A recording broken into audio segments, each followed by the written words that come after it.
Good evening, dear students. Today we learn OLAP architecture. ഇന്നലെ നമ്മൾ പകുതിയാക്കി വെച്ചതായിരുന്നു unit 5 10 point 5.10-ലെ OLAP ആർക്കിടെക്ചറിനെ കുറിച്ചാണ് പറയുന്നത്. That is MOLAP, ROLAP, HOLAP and DOLAP. MOLAP എന്ന് പറഞ്ഞാൽ എന്തായിരിക്കും? അതായത് മൾട്ടി ഡയമെൻഷണൽ OLAP പ്രോസസ്സിങ്ങിനെയാണ് MOLAP. ഇനി ROLAP എന്ന് പറഞ്ഞാൽ റിലേഷണൽ OLAP ആയിരിക്കും. HOLAP ഇതിന് രണ്ടിന്റെ കോമ്പിനേഷൻ ആയിരിക്കും. DOLAP ഡെസ്ക്ടോപ്പ് OLAP ആയിരിക്കും. അപ്പൊ അതിന്റെ 4-ന്റെ ഫുൾ ഫോം പഠിച്ചു വെച്ചോണം. വെരി വെരി വെരി ഇമ്പോർട്ടന്റ് ആണ്. ഇത് ഡിഫറൻസ് ബിറ്റ്വീൻ എപ്പോഴും ചോദിച്ചു കാണുന്നതാണ് കേട്ടോ. അപ്പം there are various types of OLAP architecture. ROLAP, MOLAP, HOLAP and others are shown in the following figure 9.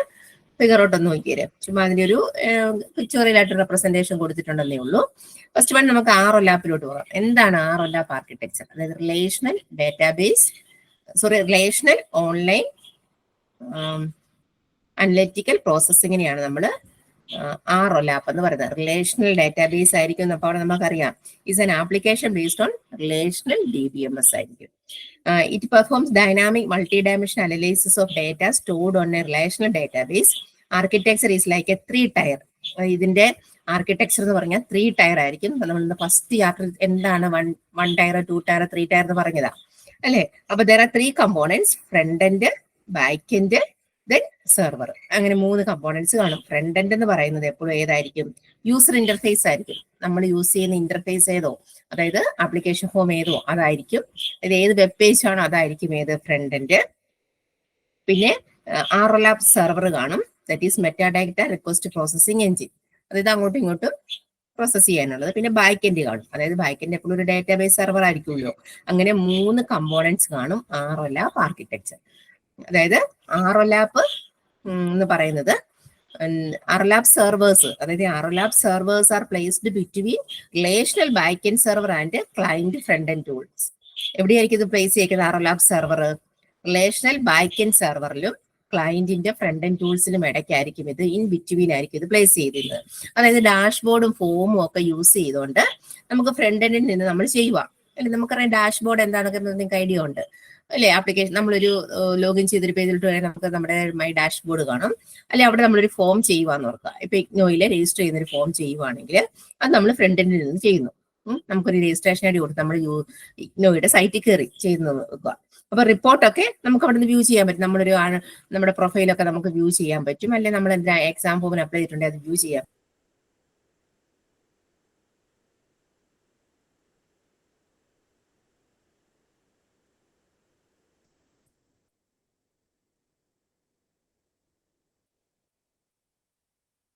ഒരു മിനിറ്റ് വെച്ചു.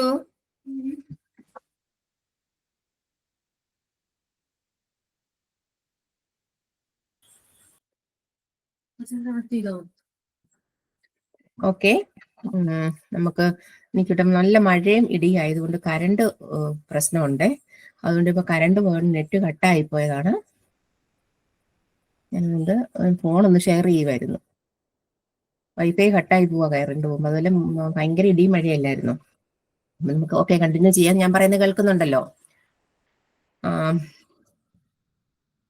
അപ്പം അത് നമുക്ക് ഹാൻഡിൽ ചെയ്യുന്ന ബാക്ക് എൻഡ് അല്ലെ നോർമൽ ഡാറ്റാബേസ് ആയിരിക്കും.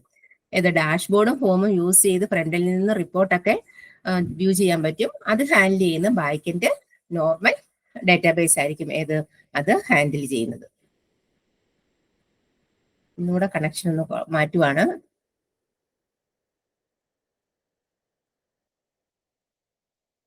ഓക്കെ, അപ്പം അവിടെ ഇത് പറയുന്നത് 3 ടയർ ആർക്കിടെക്ചർ ആണ്. ഈ 3 ടയർ ആർക്കിടെക്ചർ പറയുന്നത് user submits request and ROLAP engine converts the request into SQL and submit to the back end database. അതായത് 3 ടയറിൽ നിന്ന് ആർക്കിടെക്ചർ നമുക്ക് ഈ ROLAP സെർവർ ആയിരിക്കും നമ്മൾ കൊടുക്കുന്ന കമാൻഡ്സുകൾ സെർവറിലോട്ട് കൊണ്ടുപോകുമ്പോൾ ഇൻ ബിറ്റ്വീൻ ആയിട്ട് ആക്ട് ചെയ്യുന്നതെന്നാണ് പറയുന്നത്. After the processing of request by engine it presents the resulting data into multi dimensional format to make the task easier for the client to view it. അതായത് നമ്മളൊരു 3 tier architecture അപ്പൊ യൂസറിന് request കൊടുക്കുക. 3 tier architecture എന്ന് പറയുമ്പോൾ ആ ഒരു architecture എന്നുള്ളത് യൂസറിന് request കൊടുക്കുന്നു. അപ്പൊ RLAP എഞ്ചിൻ ഈ റിക്വസ്റ്റ് SQL ബാക്കെൻഡ് ഡാറ്റാബേസിലോട്ട് സബ്മിറ്റ് ചെയ്യും. SQL ബാക്കെൻഡ് ഡാറ്റാബേസിൽ സബ്മിറ്റ് ചെയ്യും. എന്നിട്ട് റിസൾട്ടിങ് ഡാറ്റ മൾട്ടി ഡയമെൻഷണൽ ഫോർമാറ്റിൽ നമുക്ക് വ്യൂ ചെയ്യാൻ പറ്റും അല്ലെ. അപ്പൊ നമ്മൾ RLAP ക്രിയേറ്റ് ചെയ്യുന്ന ഡാറ്റ നമുക്ക് മൾട്ടി ഡയമെൻഷണൽ വ്യൂ ആയിട്ട് ജനറേറ്റ് ചെയ്യാൻ പറ്റും അല്ലെ വ്യൂ ചെയ്യാൻ പറ്റുന്നുണ്ടെങ്കിൽ എങ്ങനെയായിരിക്കും നടക്കുന്നത്? നമ്മൾ ഡാഷ്ബോർഡിൽ നിന്ന് ചെയ്യുന്ന കാര്യം, നമ്മൾ ഡാഷ്ബോർഡ് ഫോം ഒക്കെ ഉപയോഗിച്ച് ഇതിന് ചെയ്യുന്ന കാര്യം, അല്ലെങ്കിൽ ഒരു റിപ്പോർട്ടൊക്കെ നമ്മൾ ജനറേറ്റ് ചെയ്യുന്ന കാര്യം, അത് ഹാൻഡിൽ ചെയ്യുന്ന ബാക്കെൻഡിലെ നോർമൽ ഡാറ്റാബേസ് ആയിരിക്കും. അപ്പൊ അവയെ തമ്മിലൊന്ന് ദാറ്റ് ഈസ് റിലേഷണൽ, അതാണ് പറയുന്നത് റിലേഷണൽ RLAP എന്ന് പറയുന്നത്. The characteristics of relational RLAP utilises more processing time and disk space. കൂടുതൽ പ്രോസസിംഗ് ടൈമും അതുപോലെ ഞാനൊന്ന് മാറ്റി കണക്ട് ചെയ്യുവാണേ.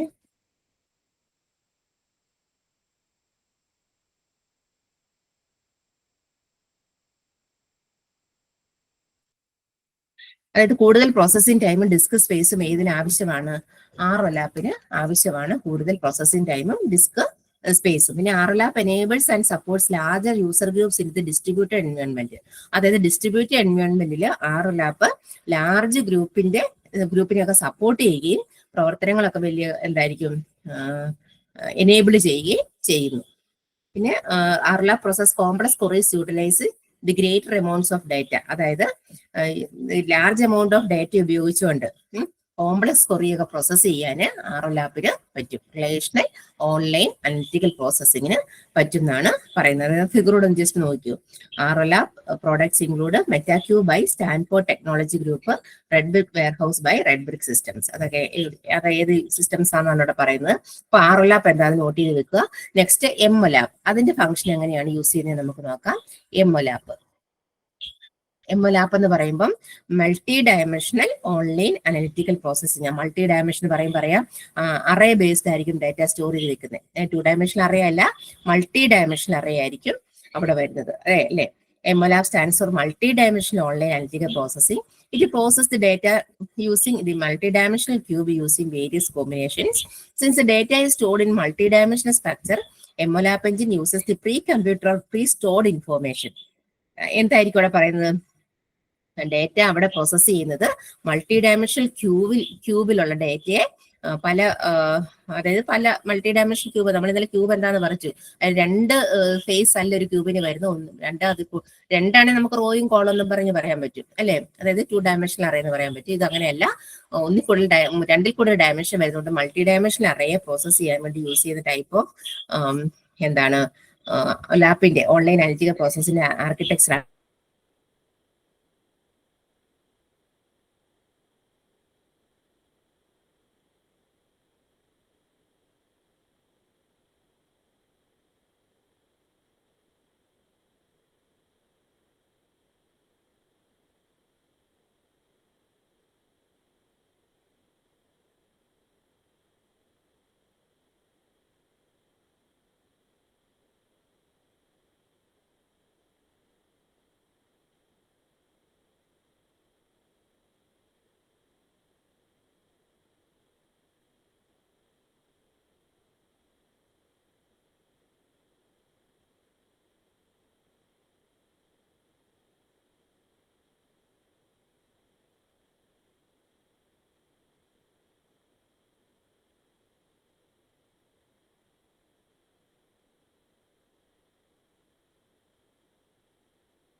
സോറി, അതെനിക്ക് ഇവിടെ നല്ല ഇടിയും മഴ ആയതുകൊണ്ട് നെറ്റ് കട്ടാവുന്നതിന്റെ പ്രശ്നമായിരുന്നേ. ഓക്കെ, നമുക്ക് കണ്ടിന്യൂ ചെയ്യാം. നമുക്കിത് മൊത്തം രാവിലെ തൊട്ട് മഴയാണല്ലോ. അതിന്റെ പ്രശ്നമാണ്. ഓക്കെ, കണ്ടിന്യൂ ചെയ്യാം. ഞാൻ പറയുന്നത് കേൾക്കാമല്ലോ. അപ്പൊ MOLAP architecture multi dimensional array based storage ആണ്, മൾട്ടി ഡയമെൻഷണൽ അറേ ആണ് അവിടെ യൂസ് ചെയ്യുക. മൾട്ടി ഡയമെൻഷണൽ അറേയിലായിരിക്കും ഡാറ്റ വരുന്നത്, അതായത് ക്യൂബ് ഫോമിലായിരിക്കും വരുന്നത്. അതിന് 3 കമ്പോണൻസ് ഉണ്ട്: database server, MOLAP server, front end tool. അപ്പൊ എല്ലാത്തിനും ഇങ്ങനെ തന്നെ ആയിരിക്കുമല്ലേ. അവിടെ ആർഒലാപ്പിന് നമ്മൾ പറയുമ്പോഴും database server, ROLAP server, front end tool. ഇവിടെയും database server, MOLAP server, front end tool. അപ്പൊ ഏതെങ്കിലും ഒരു ഫ്രണ്ട് എൻഡിൽ നിന്നുകൊണ്ട് നമ്മൾ ചെയ്യുന്ന കാര്യം ഡാറ്റാബേസ് സെർവറിലോട്ട് പോകുന്നത് എംഒലാപ്പ് സെർവർ യൂസ് ചെയ്തായിരിക്കും പോകുന്നതെന്ന് നോട്ട് ചെയ്ത് വെച്ചാൽ മതി. ഇത് സാധാരണ യൂസ് ചെയ്യുന്നത് MOLAP is very useful in time series data analysis and economic evaluation. സാമ്പത്തിക ഇവാലുവേഷനോ അല്ലെങ്കിൽ ടൈം സീരീസ് ഡാറ്റ അനലൈസിസിനോ, ഒരു ടൈം ബേസ്ഡ് ടൈം ഓറിയന്റഡ് ആയിട്ടുള്ള ഡാറ്റ അനലൈസിസിനും ഒക്കെയാണ് ഈ എംഒലാപ്പ് ആർക്കിടെക്ചർ സാധാരണ യൂസ് ചെയ്യുന്നത് എന്നുള്ളത് നോക്കുക. അതിന്റെ ക്യാരക്ടറിസ്റ്റിക്സ് പറയും, it is user friendly architecture ആയിരിക്കും. എല്ലാ ആർക്കിടെക്ചർ യൂസർ ഫ്രണ്ട്ലി ആയിരിക്കും. The OLAP operation slice and dice speeds of the data retrieval. അതായത് നമ്മൾ ഇന്നലെ പഠിച്ച സ്ലൈസും ഡൈസും ഇല്ലേ, roll up, roll down, drill up, drill down എന്നൊക്കെ പറഞ്ഞില്ലേ, അതുപോലെ സ്ലൈസ് ഡൈസ് ഓപ്പറേഷൻസ് ആയിരിക്കും ഡാറ്റ റിട്രീവ് ചെയ്യാൻ വേണ്ടി യൂസ് ചെയ്യുന്നത്. പിന്നെ it has smaller precomputed hypercubes. ഇതിന് ചെറിയ പ്രീ കമ്പ്യൂട്ടഡ് ഹൈപ്പർ ക്യൂബുകളും ഉണ്ട്. അപ്പൊ നമ്മൾ ഇന്നലെ ഹൈപ്പർ ക്യൂബ് എന്താണെന്ന് നോക്കിയതല്ലേ. അതായത് എന്തായിരിക്കും ഹൈപ്പർ ക്യൂബ്?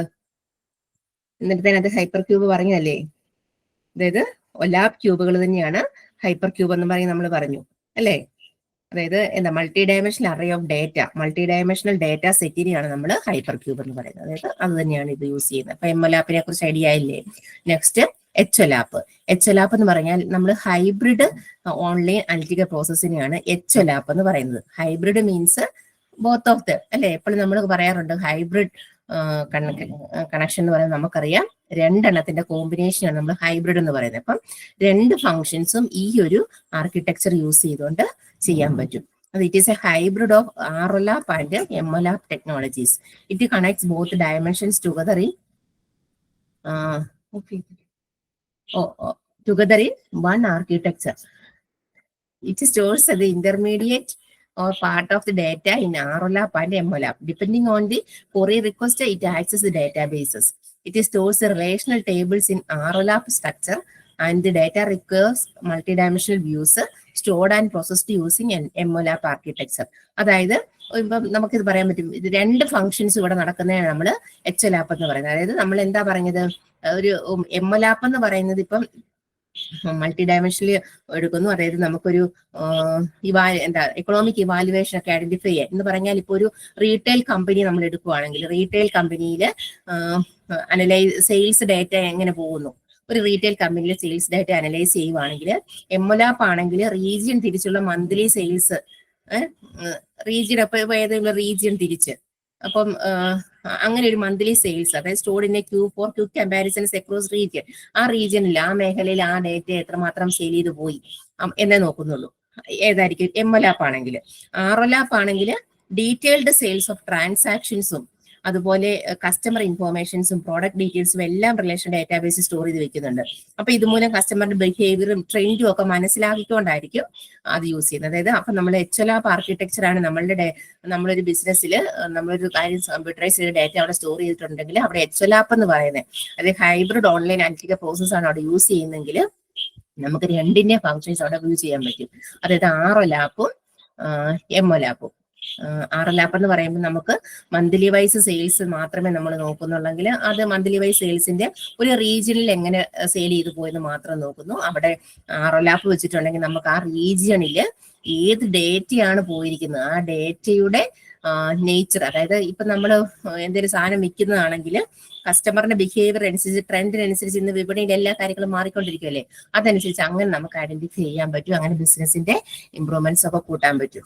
അത് ഇവിടെയും ഇതിന്റെ ഫോളോയിങ് കമ്പോണൻസ് ആണ്: database server, ROLAP and MOLAP, front end tool. അപ്പൊ എല്ലാത്തിനും കമ്പോണൻസ് സെയിം ആണെന്ന് നോട്ട് ചെയ്ത് വെക്കുക. It is flexible handling of data, faster aggregation of data. HLAP can drill down the hierarchy of data, can access the relational database for relevant and stored information in it. Okay, then last one, the DLAP architecture, desktop online analytical processing architecture is more suitable for local multi-dimensional analysis. അതായത് desktop analysis processing എന്ന് പറയുന്ന എന്തായിരിക്കും architecture എവിടെ ആയിരിക്കും local multi dimensional അനലൈസിസിനായിരിക്കും ഇത് കൂടുതലും നമുക്ക് എന്ത് സ്യൂട്ടബിൾ ആയിട്ടുള്ളതെന്ന് പറയുന്നത്. അതായത് it is like a miniature of multi dimensional databases. It is like a sub cube or any business data cube. അതായത് എന്ന് പറഞ്ഞാല് ഇത് ഒരു 3 ടയർ ആർക്കിടെക്ചർ ആണ്. ഡിസൈൻഡ് ടു അതായത് stand alone users like a small shop owner in the locality.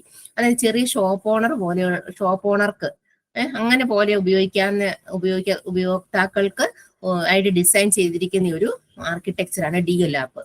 ചെറിയ shop ഓണറൊക്കെ ചെറിയ shoppe ഉള്ളൂ, നമുക്ക് ചെറിയ കടയേ ഉള്ളൂ, അവിടെ കമ്പ്യൂട്ടറൈസ് ചെയ്തിട്ടുണ്ട്. അപ്പൊ ഡേറ്റ ഒക്കെ സ്റ്റോർ ചെയ്ത് പെർമനന്റ് ആയിട്ട് വെക്കുന്നുണ്ട്. കാരണം നമുക്ക് ഹിസ്റ്റോറിക്കൽ ഡേറ്റ എപ്പോഴും ആവശ്യം വരുമല്ലോ, അങ്ങനെ എടുക്കാം. അപ്പൊ അങ്ങനെയൊക്കെ ഉള്ളിട്ട് നമുക്ക് DL ആപ്പ് ആർക്കിടെക്ചർ യൂസ് ചെയ്യാന്നാ പറയുന്നത്. അവിടെ data cube is locally stored in system, so retrieval of results is faster. Data ക്യൂബുകളായിട്ട് തന്നെ ആയിരിക്കും ഡാറ്റ സ്റ്റോർ ചെയ്ത് വെക്കുന്നത്. അത് ഇൻസ്റ്റാൾ ചെയ്യാനൊന്നും വലിയ ബുദ്ധിമുട്ടൊന്നുമില്ല, ചീപ്പറായിട്ട്, അതായത് ഡിപ്ലോയ്മെന്റ് ഒന്നും ബുദ്ധിമുട്ടൊന്നും ഇല്ലെന്നാണ് പറയുന്നത്. അപ്പൊ അങ്ങനെ 4 ആർക്കിടെക്ചറിന്റെ ഫുൾ നെയിമും അതിന്റെ ആപ്ലിക്കേഷൻസ് അതിന്റെ കമ്പോണൻസും നോട്ട് ചെയ്ത് വെക്കുക.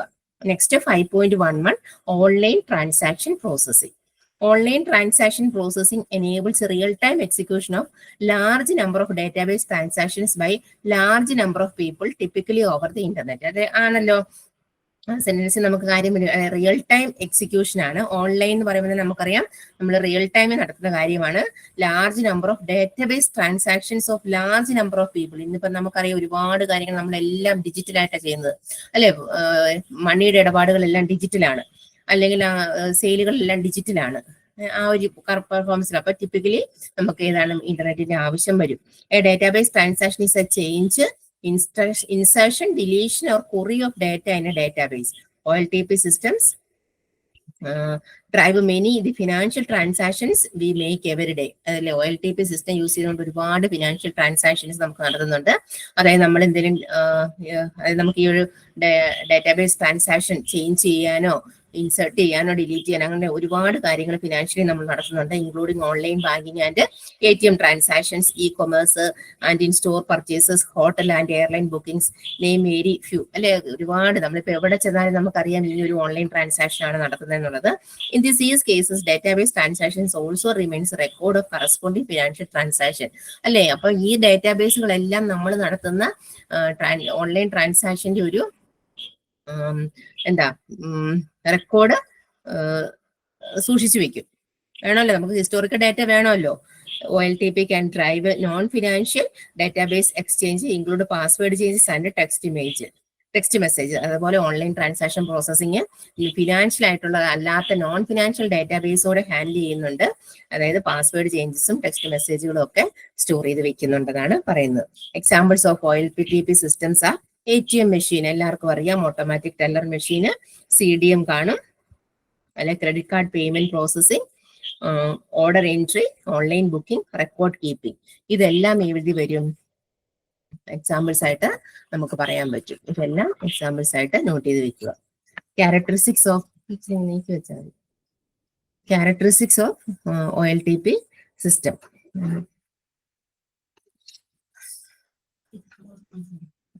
ക്യാരക്ടറിസ്റ്റിക്സ് എന്ന് പറയുന്നത് നമുക്ക് the most common architecture of OLTP system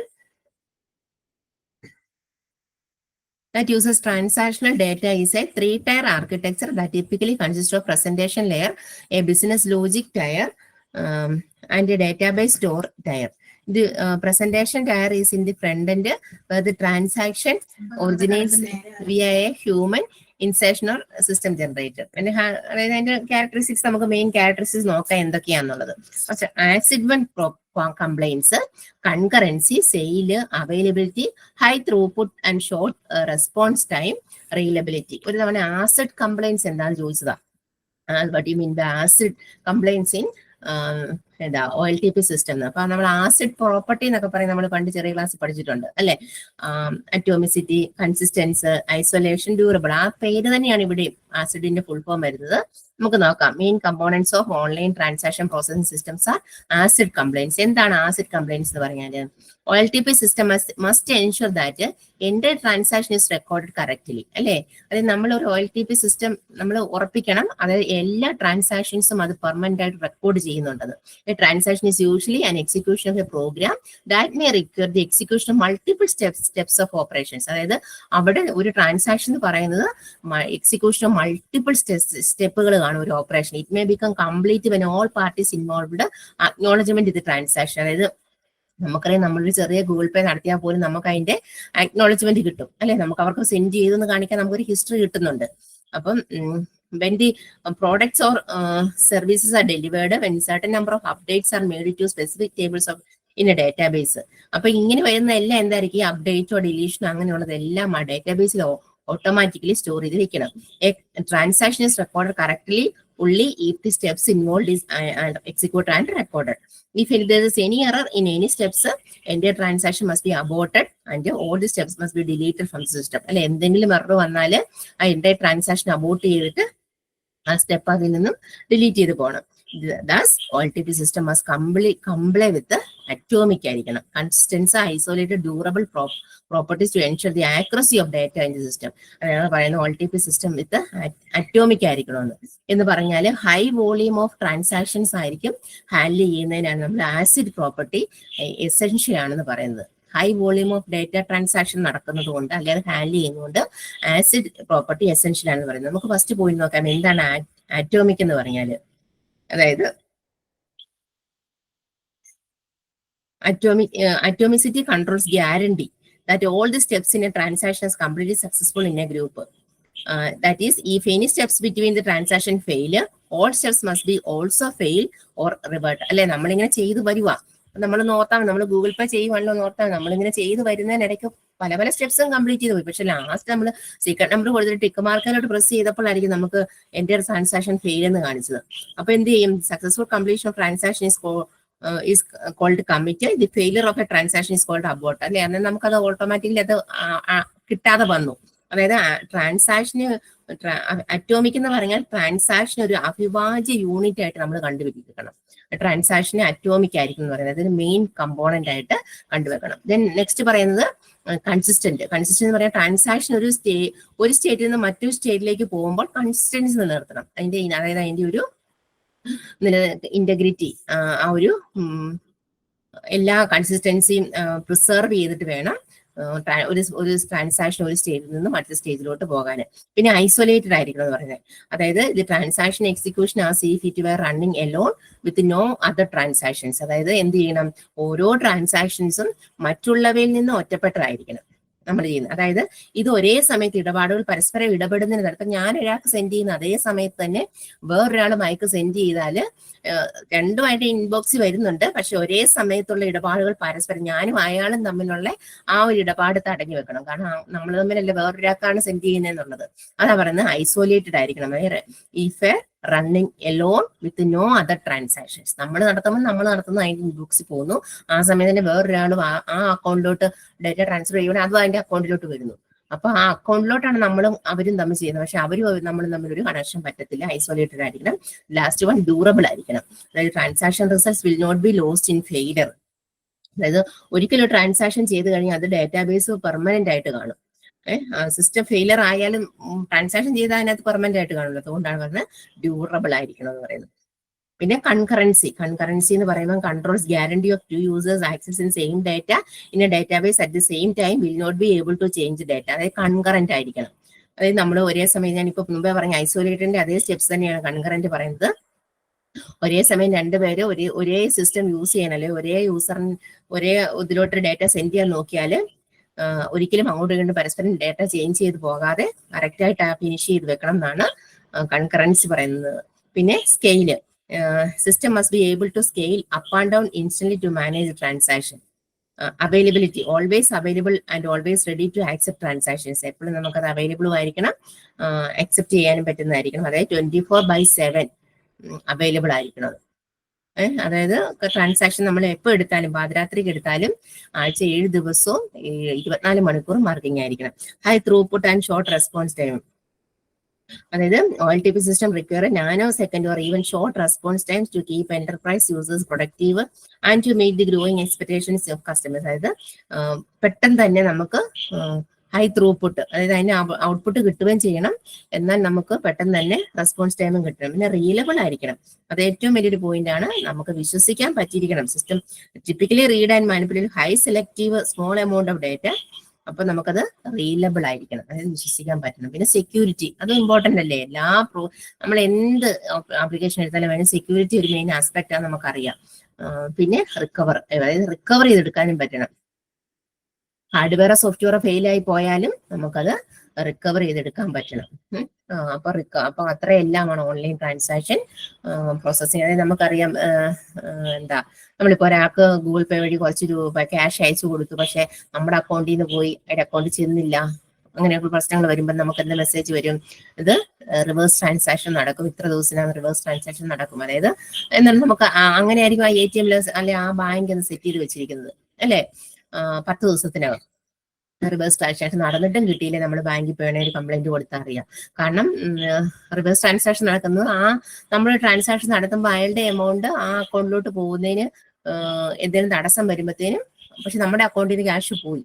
അപ്പം ATM, അതായത് അത് വേറൊരു ട്രെയിലോട്ടായിരിക്കും ആ ക്യാഷ് പോയി കിടക്കുന്നത്. അതുകൊണ്ടാണ് പറയുന്നത് 10 ദിവസത്തെ ഡിലേ വേണം, എന്നിട്ട് അവർക്ക് നമുക്ക് തിരിച്ചത് ഏത് അക്കൗണ്ടിൽ നിന്നാണ് ഇങ്ങനെ റിവേഴ്സ് ട്രാൻസാക്ഷൻ വന്ന് ആ ട്രെയിലോട്ട് വന്നതെന്നുള്ളത് ഐഡന്റിഫൈ ചെയ്തെടുക്കാൻ വേണ്ടി അൽഗോരിതംസ് ഒക്കെ അങ്ങനെയാണ് വർക്ക് ചെയ്യുന്നത്. അപ്പൊ അത്രയും കാര്യങ്ങൾ ആസിഡ് പ്രോപ്പർട്ടി നോക്കുക.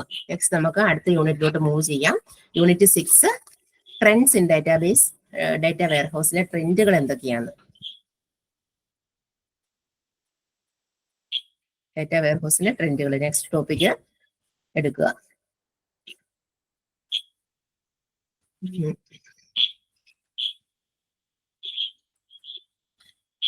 അതിനകത്ത് ട്രെൻഡുകളെ കുറിച്ച് പറയുന്നത് ഡാറ്റ വെയർഹൗസിന്റെ കീ ചാലഞ്ചസ് ആണ്. അതൊക്കെ റീഡ് ചെയ്താൽ മതി. നമുക്ക് ഇനിയിപ്പോൾ അതിന്റെ ഡാറ്റ വെയർഹൗസ് എന്താ നമ്മൾ ഇത്രയും ദിവസം ക്ലാസ്സിൽ പറഞ്ഞിട്ടുണ്ട്. അപ്പൊ അതൊക്കെ നിങ്ങളൊന്ന് വായിച്ചു നോക്കിയാൽ മതി. നമുക്ക് 6.3 ഡാറ്റ ലേക്കിലോട്ട് മൂവ് ചെയ്യാം. ഡാറ്റ ലേക്ക് എന്ന് പറഞ്ഞാൽ ഡാറ്റയുടെ ലേക്ക് എന്ന് പറയാൻ നമുക്കിപ്പോ കുളം എന്ന് പറയാം, അല്ലെ? പോണ്ട്, കുളം എന്ന് പറയുന്ന പോലെ ഡാറ്റ പോണ്ടും ഉണ്ട്, അല്ലെ? അരുവി അല്ലെങ്കിൽ പോണ്ട്, ലേക്ക്. അതായത് ഡാറ്റ ലേക്ക് എന്ന് പറഞ്ഞാൽ stores all type of data, എല്ലാ ഡാറ്റയും സ്റ്റോർ ചെയ്യുന്നതാണ് ഡാറ്റ ലേക്ക്. അപ്പൊ നമ്മൾ ഡാറ്റ വെയർഹൗസ് സ്റ്റോർ ചെയ്യുകയായിരുന്നു, ഇല്ലേ? ഡാറ്റ വെയർഹൗസ് സ്റ്റോർ ചെയ്യുന്ന ക്ലെൻസ്ഡ് ആൻഡ് പ്രോസസ്ഡ് ഡാറ്റ ആയിരിക്കും ഡാറ്റ വെയർഹൗസ് സ്റ്റോർ ചെയ്യുന്നത്. അതായത് വന്നതിനെ നമ്മൾ ഇന്നലെ പറഞ്ഞു ETL process, extraction, transformation, loading ചെയ്തതിനു ശേഷം ആയിരിക്കും ഡാറ്റാബേസിലോട്ട് വരുന്നത്. ഇത് അങ്ങനെയല്ല. ഡാറ്റ ലേക്ക് എന്ന് പറഞ്ഞാൽ എല്ലാ തരത്തിലുള്ള ഡാറ്റ, സ്ട്രക്ചേർഡും അൺസ്ട്രക്ചേർഡ് ഡാറ്റ എല്ലാം അതിനകത്ത് വരും എന്നാണ് പറയുന്നത്. നമുക്ക് ഫസ്റ്റ് പാരഗ്രാഫിൽ പറയുന്നത് നോക്കാം. A data lake is a central location that holds a large amount of data in a native raw format compared to a hierarchical data warehouse which stores data in files or folders. A data lake uses a flat architecture and object storage to store data. എന്ന് പറഞ്ഞാല് data എല്ലാ തരത്തിലുള്ള ഡാറ്റയും store ചെയ്ത് object storage stores data in metadata tags and unique identifier. അതായത് അങ്ങനെ നമുക്ക് use ചെയ്യുമ്പോൾ അതിനകത്ത് ടാഗുകളും ഐഡന്റിഫയറുകളും യൂസ് ചെയ്തായിരിക്കും ഡാറ്റയോടെ സ്റ്റോർ ചെയ്ത് വെക്കുന്നത്. അപ്പൊ നിങ്ങൾ നോട്ട് ചെയ്താൽ മതി. ഡാറ്റ ലേക്ക് എന്ന് പറയുന്നത് എല്ലാ ഡാറ്റയും സ്റ്റോർ ചെയ്യുന്ന പ്ലേസ് നമ്മൾ ഡാറ്റ ലേക്ക് എന്ന് പറയുന്നത്. അപ്പൊ data lakes are developed in response of limitations of data warehouse. Data വെയർഹൗസിന്റെ ആ ഒരു ലിമിറ്റേഷൻസ് വന്നുകൊണ്ടാണ് ഡാറ്റ ലേക്ക് ഡെവലപ്പ് ചെയ്തതെന്ന് പറയുന്നത്. Data lakes are often used to consolidate all of an organization data in single central location. അത് നമുക്ക് ഇത്രയും ഓർത്താൽ മതി. താഴെ പറയുന്നുണ്ട് data lakes can process all types of data including unstructured, semi structured data lakes, images, video, audio and documents. അതായത് എല്ലാ ഡാറ്റയും സ്ട്രക്ചേർഡും അൺസ്ട്രക്ചേർഡും. അതായത് സ്ട്രക്ചേർഡ് ഡാറ്റ എന്ന് പറയുമ്പോൾ അതായത് അൺസ്ട്രക്ചേർഡ് എന്ന് പറയുമ്പോൾ നമുക്ക് സ്ട്രക്ചേർഡ് ഡാറ്റ നമുക്കറിയാം, ക്ലീൻ പ്രോസസ് ഡാറ്റ ആയിരിക്കും സ്ട്രക്ചേർഡ് ഡാറ്റ. അൺസ്ട്രക്ചേർഡ് എന്ന് പറയുമ്പോൾ ഇപ്പൊ സെൻസർ ഡാറ്റ ആകാം, ഈ IoT ഡിവൈസസുകളിൽ നിന്നൊക്കെ വരുന്ന സെൻസർ ഡാറ്റ ആകാം, ഓഡിയോ വീഡിയോകളൊക്കെ ആകാം. അതൊക്കെ ഏതായിരിക്കും? അത് ഇമേജസ്, ഡോക്യുമെന്റ്സ്, അല്ലെങ്കിൽ പിന്നെ XML, HTML ഫയൽസിൽ നിന്നും ഒക്കെ വരുന്ന ഡാറ്റകളൊക്കെ ഏതായിരിക്കാം? അതെല്ലാം ഡാറ്റ ലേക്സ് സ്റ്റോർ ചെയ്ത് വെക്കും. പക്ഷെ ഡാറ്റ വെയർഹൗസ് അങ്ങനെയല്ല. അതിനെ എക്സ്ട്രാക്ട് ചെയ്ത് ട്രാൻസ്ഫോം ചെയ്ത ശേഷം മാത്രമേ ലോഡിങ്ങിലോട്ട് ഡാറ്റ വെയർഹൗസ് എടുക്കുന്നുള്ളൂ. അതാണ് നമ്മൾ ഡിഫറൻസ് പറയുന്നത്. അടുത്ത ഹെഡിങ്ങിൽ അത് പറയുന്നുണ്ട്. അപ്പൊ നീഡ് ഫോർ ഡാറ്റ ഡേ ലേക്ക് എന്ന് പറഞ്ഞാൽ ഡാറ്റ ലേക്ക് ഒരു ഓപ്പൺ ഫോർമാറ്റ് ആയിരിക്കും. അതായത് യൂസേഴ്സിന് ഡാറ്റ വെയർഹൗസ് പോലെ പ്രൊപ്രൈറ്ററി സിസ്റ്റംസിലേക്ക് ലോക്ക് ചെയ്യുന്നത് അവോയ്ഡ് ചെയ്യും. അതായത് അത് ഓപ്പൺ സോഴ്സ് ആണ്. അപ്പൊ ഡാറ്റ ലേക്കിലോ ഡാറ്റ എങ്ങനെ വേണമെങ്കിലും കൊടുത്ത് വെക്കാൻ പറ്റും. അടുത്ത സെന്റൻസ് പറയുന്നത് ഡാറ്റ വെയർഹൗസും ഡാറ്റ ലേക്ക് നമ്മൾ ഡിഫറൻസ് ആണ്. Data warehouse store structured business data in A processed form. Data warehouse എപ്പോഴും ഒരു സ്ട്രക്ചേർഡ് ഡാറ്റ, അതായത് പ്രോസസ്ഡ് ഡാറ്റ ആയിരിക്കും സ്റ്റോർ ചെയ്ത് വെക്കുന്നത്. Data warehouse is an important tool for enterprises to manage their important business data as a source of business intelligence. അതായത് business എന്റർപ്രൈസസുകൾക്ക് data warehouse ഒരു important role ആണ്. അതൊരിക്കലും they don't work well with unstructured data. Unstructured data ആയിട്ട് അത് work ചെയ്യത്തില്ല.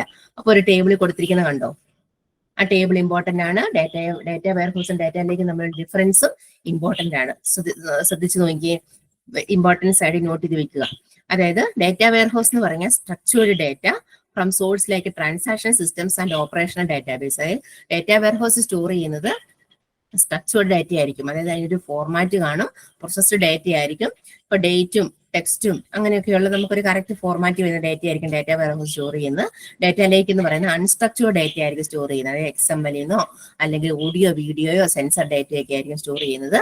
Schema എന്ന് പറഞ്ഞാൽ data warehouse on write സ്കീമയായിരിക്കും, ഡാറ്റ ലേക്ക് ഓൺ റീഡ് സ്കീമയായിരിക്കും. എന്താണ് ഓൺ റൈറ്റ് ഓൺ റീഡ് എന്ന് പറഞ്ഞാല്? അതായത് സ്കീമ നമ്മൾ കഴിഞ്ഞ ക്ലാസ്സിൽ പഠിച്ചു സ്കീമ എന്താന്ന്. അപ്പം ഓൺ റൈറ്റ് എന്ന് പറഞ്ഞാല് data is first structured and transferred before being loaded into data storage system. ആ ഡാറ്റ സ്റ്റോറേജ് സിസ്റ്റത്തിലോട്ട് ലോഡ് ചെയ്യുന്നതിന് മുന്നേ data is first structured and transformed. സ്ട്രക്ചറിലാക്കിയതിനു ശേഷം മാത്രമേ അത് ട്രാൻസ്ഫോം ചെയ്ത് ലോഡ് ചെയ്യുന്നുള്ളൂ. അതുകൊണ്ടാണ് ഡാറ്റ വെയർഹൗസിന് സ്കീമ ഓൺ റൈറ്റ് എന്ന് പറയുന്നത്. അപ്പം അതിന്റെ നേരെ ഓപ്പോസിറ്റ് ആയിരിക്കത്തില്ലേ ഡാറ്റ ലേക്ക്. അതായത് data lake handles all types of data including structured, unstructured, semi structured. അതുകൊണ്ടാണ് അവിടെ സ്കീമ എന്ന് പറയുന്നത്, റീഡ് എന്ന് പറയുന്നത്. പിന്നെ ഡാറ്റ വെയർഹൗസ് എപ്പോഴും യൂസ് ചെയ്യുന്ന ബിസിനസ് അനലിസ്റ്റുകളായിരിക്കും ഡാറ്റ വെയർഹൗസ്. മറ്റേ ഡാറ്റ ലേക്ക് എന്ന് പറഞ്ഞാൽ ബിസിനസ് അനലിസ്റ്റുകൾ കൂടാതെ ഡാറ്റ സയന്റിസ്റ്റും ഡെവലപ്പേഴ്സും എല്ലാം അത് യൂസ് ചെയ്യുന്നുണ്ട്. പിന്നെ ഫാസ്റ്റ് കൊറി ആയിരിക്കും ഡാറ്റ വെയർഹൗസിൽ, ഫാസ്റ്റ് കൊറി ആയിരിക്കും. ഇവിടെ ഫാസ്റ്റർ ആയിരിക്കും, ഫാസ്റ്റ് കൊറി ആയിരിക്കും, ഹൈ കോസ്റ്റ് ആയിരിക്കും എന്ന് പറയുന്നുണ്ട് ഡാറ്റ വെയർഹൗസിൽ. ഡാറ്റ ലേക്കിലും ഫാസ്റ്റ് കൊറി ആയിരിക്കും, ലോ കോസ്റ്റ് ആയിരിക്കും. പിന്നെ ഡാറ്റ വെയർഹൗസിൽ curated data that serves as the central version of the truth. അത് ക്യൂറേറ്റഡ് ഡാറ്റ എന്ന് പറഞ്ഞാൽ preparing and managing raw data. ക്യൂറേറ്റഡ് ഡാറ്റയെ വരത്തുള്ളൂ. Curated data means structured data, അങ്ങനെ വേണം നോട്ട് ചെയ്യാം. അതായത് റോ ഡാറ്റ, അതായത് മാനേജ് ചെയ്ത ഡാറ്റ, മറ്റേത് ക്യൂറേറ്റഡ് ആയിരിക്കത്തില്ല. ടൈപ്സ് ഓഫ് അനലിസ്റ്റ് എന്ന് പറയുന്നത് business intelligence, visualisation and batch reporting. Data ലേക്കില് മെഷീൻ ലേണിംഗ്, പ്രൊഡക്റ്റീവ് അനലൈസിസ് ഒക്കെ ആയിരിക്കും വരുന്നത്. പിന്നെ അജിലിറ്റി. അജിലിറ്റി എന്ന് പറഞ്ഞാൽ ചേഞ്ചിനെയാണ് നമ്മൾ പറയുന്നത്, പെട്ടെന്ന് വരുന്ന ചേഞ്ചസിനെയാണ് അജിലിറ്റി എന്ന് പറയുന്നത്. അതായത് ലെസ് അജൈൽ ആയിരിക്കും ഡാറ്റ വെയർഹൗസ്, പെട്ടെന്ന് ഒത്തിരി ചേഞ്ചസ് വരത്തില്ല. പക്ഷെ ഡാറ്റ ലേക്കിൽ ഹൈലി അജൈൽ ആയിരിക്കും. ഡാറ്റ ലേക്ക് എന്ന് പറയുന്നത് അൺസ്ട്രക്ചേർഡ് ഡാറ്റയല്ലേ സ്റ്റോർ ചെയ്ത് വെക്കുന്നത്, അപ്പൊ അവിടെ ഹൈലി അജൈൽ ആയിരിക്കും. പിന്നെ സെക്യൂരിറ്റി രണ്ടിലും ഏകദേശം ഒരുപോലെ ആയിരിക്കും. More secure storage, higher accessibility makes ensure security a challenge. Data ലേക്കിന് ഒരു സെക്യൂരിറ്റി ഒരു ചാലഞ്ച് പറയുന്നുണ്ട്, എന്നാൽ ഡാറ്റ സ്റ്റോറേജിന് ഹൈ സെക്യൂരിറ്റി പറയുന്നുണ്ട്. അപ്പൊ അത് കമ്പയർ ചെയ്ത് പഠിച്ചോണം ഡാറ്റ വെയർഹൗസും ഡാറ്റ ലേക്കും തമ്മിലുള്ള difference. Next data lake maturity. Bill and Inmon, father of data warehouse, നമ്മൾ ഫസ്റ്റ് ക്ലാസ്സിൽ പറഞ്ഞിട്ടില്ലേ. Proposes data lake maturity process പറയുന്നത് native or raw data is classified into 3 discrete categories: analog data, application data and textual data. Bill Inmon എന്ന് പറയുന്ന scientist, അതായത് data വെയർഹൗസിന്റെ father പറയുന്നത് raw ഡാറ്റയെ 3 കാറ്റഗറി ചെയ്തിട്ടുണ്ട്: analogue data, application data and textual data. അതായത് in order to, അതെന്താണ് പുള്ളി പറയുന്ന ഒരു he states as below. In order to organise the different types of data into the structure that can be analyzed, it is necessary to create a high level structure of data with the data lake. അതായത് different types of data analyse ചെയ്യാൻ കഴിയുന്ന ഒരു സ്ട്രക്ചറിലേക്ക് ഡാറ്റയെ organise ചെയ്യണം. അപ്പൊ raw ഡാറ്റയെ നമ്മൾ analyse ചെയ്തെടുക്കണം എന്നാണ് പറയുന്നത്. കാര്യം മനസ്സിലായല്ലോ. ഡിഫറെന്റ് ടൈപ്സ് ഓഫ് ഡാറ്റയെ അനലൈസ് ചെയ്യാൻ കഴിയുന്ന ഡിഫറെന്റ് ടൈപ്സ് ഓഫ് ഡേറ്റയെ അനലൈസ് ചെയ്യാൻ കഴിയുന്ന ഒരു സ്ട്രക്ചറിലേക്ക് ഡേറ്റയെ ഓർഗനൈസ് ചെയ്യണം. റോ ഡേറ്റയെ നമ്മൾ അനലൈസ് ചെയ്തെടുക്കണം എന്നാണ് ബിൽ ഇൻമോൺ എന്ന് പറയുന്ന സയന്റിസ്റ്റ് പറയുന്നത്. അപ്പൊ it is time for analysis. അങ്ങനെ നമ്മൾ അനലൈസിസ് ചെയ്യുമ്പോൾ the information in the raw data pond is send to one of 3 different ponds based on kind of data entailed. For example, analog, application, textual data all require a unique data pond. അതായത് analyse ചെയ്യാൻ നമ്മൾ time ആകുമ്പോൾ informations data പോണ്ടിലേക്ക് send ചെയ്ത് പോകുന്ന പറയുന്നത്. അതായത് analogue, application, textual data ആ data പോണ്ടിലോട്ട് send ചെയ്ത് പോകും എന്നാണ് പറയുന്നത്. അപ്പൊ ഡേറ്റ പോണ്ട് എന്ന് പറഞ്ഞാലും എന്തായിരിക്കും? കളക്ഷൻ ഓഫ് ഡേറ്റ ആയിരിക്കും ഡേറ്റ പോണ്ടിലും വരുന്നത്. ഡേറ്റ ലേക്കും ഡേറ്റ പോണ്ടും. പിന്നെ ഇവിടെ വേറൊരു പോയിന്റ് കൂടെ പറയുന്നുണ്ട്. അലക്സ് ഗോറിലിക്ക് ഇൻട്രൊഡ്യൂസസ് അഡീഷണൽ ഡേറ്റ ലേക്ക് സ്റ്റേജസ്. ഡേറ്റ ലേക്കിന് പറയുന്ന സ്റ്റേജസ് ഉണ്ടെന്ന് പറയുന്നുണ്ട്.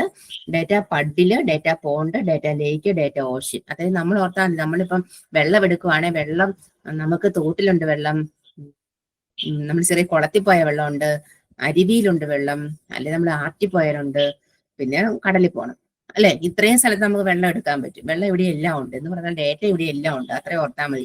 ഡേറ്റ പഡിലുണ്ട്, ഡേറ്റ പോണ്ട് ഉണ്ട്, ഡേറ്റ ലേക്ക് ഉണ്ട്, ഡേറ്റ ഓഷ്യൻ ഉണ്ട്. ഡേറ്റ പഡിൽ എന്ന് പറഞ്ഞാൽ എത്രയേ ഉള്ളൂ. ബിഗ് ഡേറ്റ നമ്മൾ ടെക്നോളജി യൂസ് ചെയ്ത് ബിൽഡ് ചെയ്തിട്ട്, ബിഗ് ഡേറ്റ ടെക്നോളജി, ബിഗ് ഡേറ്റയാണല്ലോ നമ്മളിപ്പോൾ യൂസ് ചെയ്യുന്നത്, ചെയ്ത് ബിൽഡ് ചെയ്ത് ഡേറ്റയെ പെർഫോമൻസ് ഇംപ്രൂവ് ചെയ്യുന്നതിനും കോസ്റ്റ് കുറയ്ക്കുന്നതിനും ഡേറ്റ ലേക്ക് സ്റ്റേജിൽ നടക്കും. ബിഗ് ഡേറ്റ ടെക്നോളജി യൂസ് ചെയ്ത് ബിൽഡ് ചെയ്ത ഡേറ്റയെ പെർഫോമൻസ് ഇംപ്രൂവ് ചെയ്യുന്നതിനും അതുപോലെ കോസ്റ്റ് കുറയ്ക്കുന്നതിനും ഡേറ്റ ലേക്ക് സ്റ്റേജിൽ നടക്കുമെന്ന് പറയാം. അതിന്റെ ഒരു സ്റ്റേജ് ആണ് ഡേറ്റ പഡിൽ എന്ന് പറയുന്നത്. പിന്നെ ഡേറ്റ പോണ്ട് എന്ന് പറയുന്നത് data ponds are restricted data usage sold in the projects necessity. Data pond data യൂസേജിന് ആവശ്യ പ്രൊജക്റ്റുകൾക്ക് മാത്രമായിട്ട് പരിമിതപ്പെടുത്തി വെച്ചിരിക്കുകയാണ് ഡേറ്റ പോണ്ട്. അത് ആവശ്യമുള്ളതിന് മാത്രമായിട്ട്, നെസസിറ്റി ആവശ്യത്തിന് വേണ്ടി മാത്രം, പ്രൊജക്റ്റുകൾക്ക് വേണ്ടി മാത്രമായിട്ട് ഡേറ്റ പോണ്ട് അറേഞ്ച് ചെയ്ത് വെച്ചിരിക്കുന്നു. ഡേറ്റ ലേക്ക് എന്ന് പറഞ്ഞാൽ it caters to business users in 2 significant aspects. 2 aspect വരുന്നുണ്ട്. Firstly as a self-support services through which business users are able to utilize data. അതായത് എങ്ങനെയാണ് self support service through which business users able to എങ്ങനെയാണ് data utilize ചെയ്യുന്നതെന്നും. Secondly provisioning data to business even when not required by the project. അതായത് project ആവശ്യമില്ലാത്തപ്പോൾ പോലും ബിസിനസ്സിന് data നൽകുക. അപ്പൊ ഡേറ്റയിലേക്ക് അങ്ങനെയാണ് ഡേറ്റയിലേക്ക് സെറ്റ് ചെയ്ത് വെച്ചിരിക്കുന്നത്. പിന്നെ ഡേറ്റ ഓഷ്യൻ ഉണ്ട്.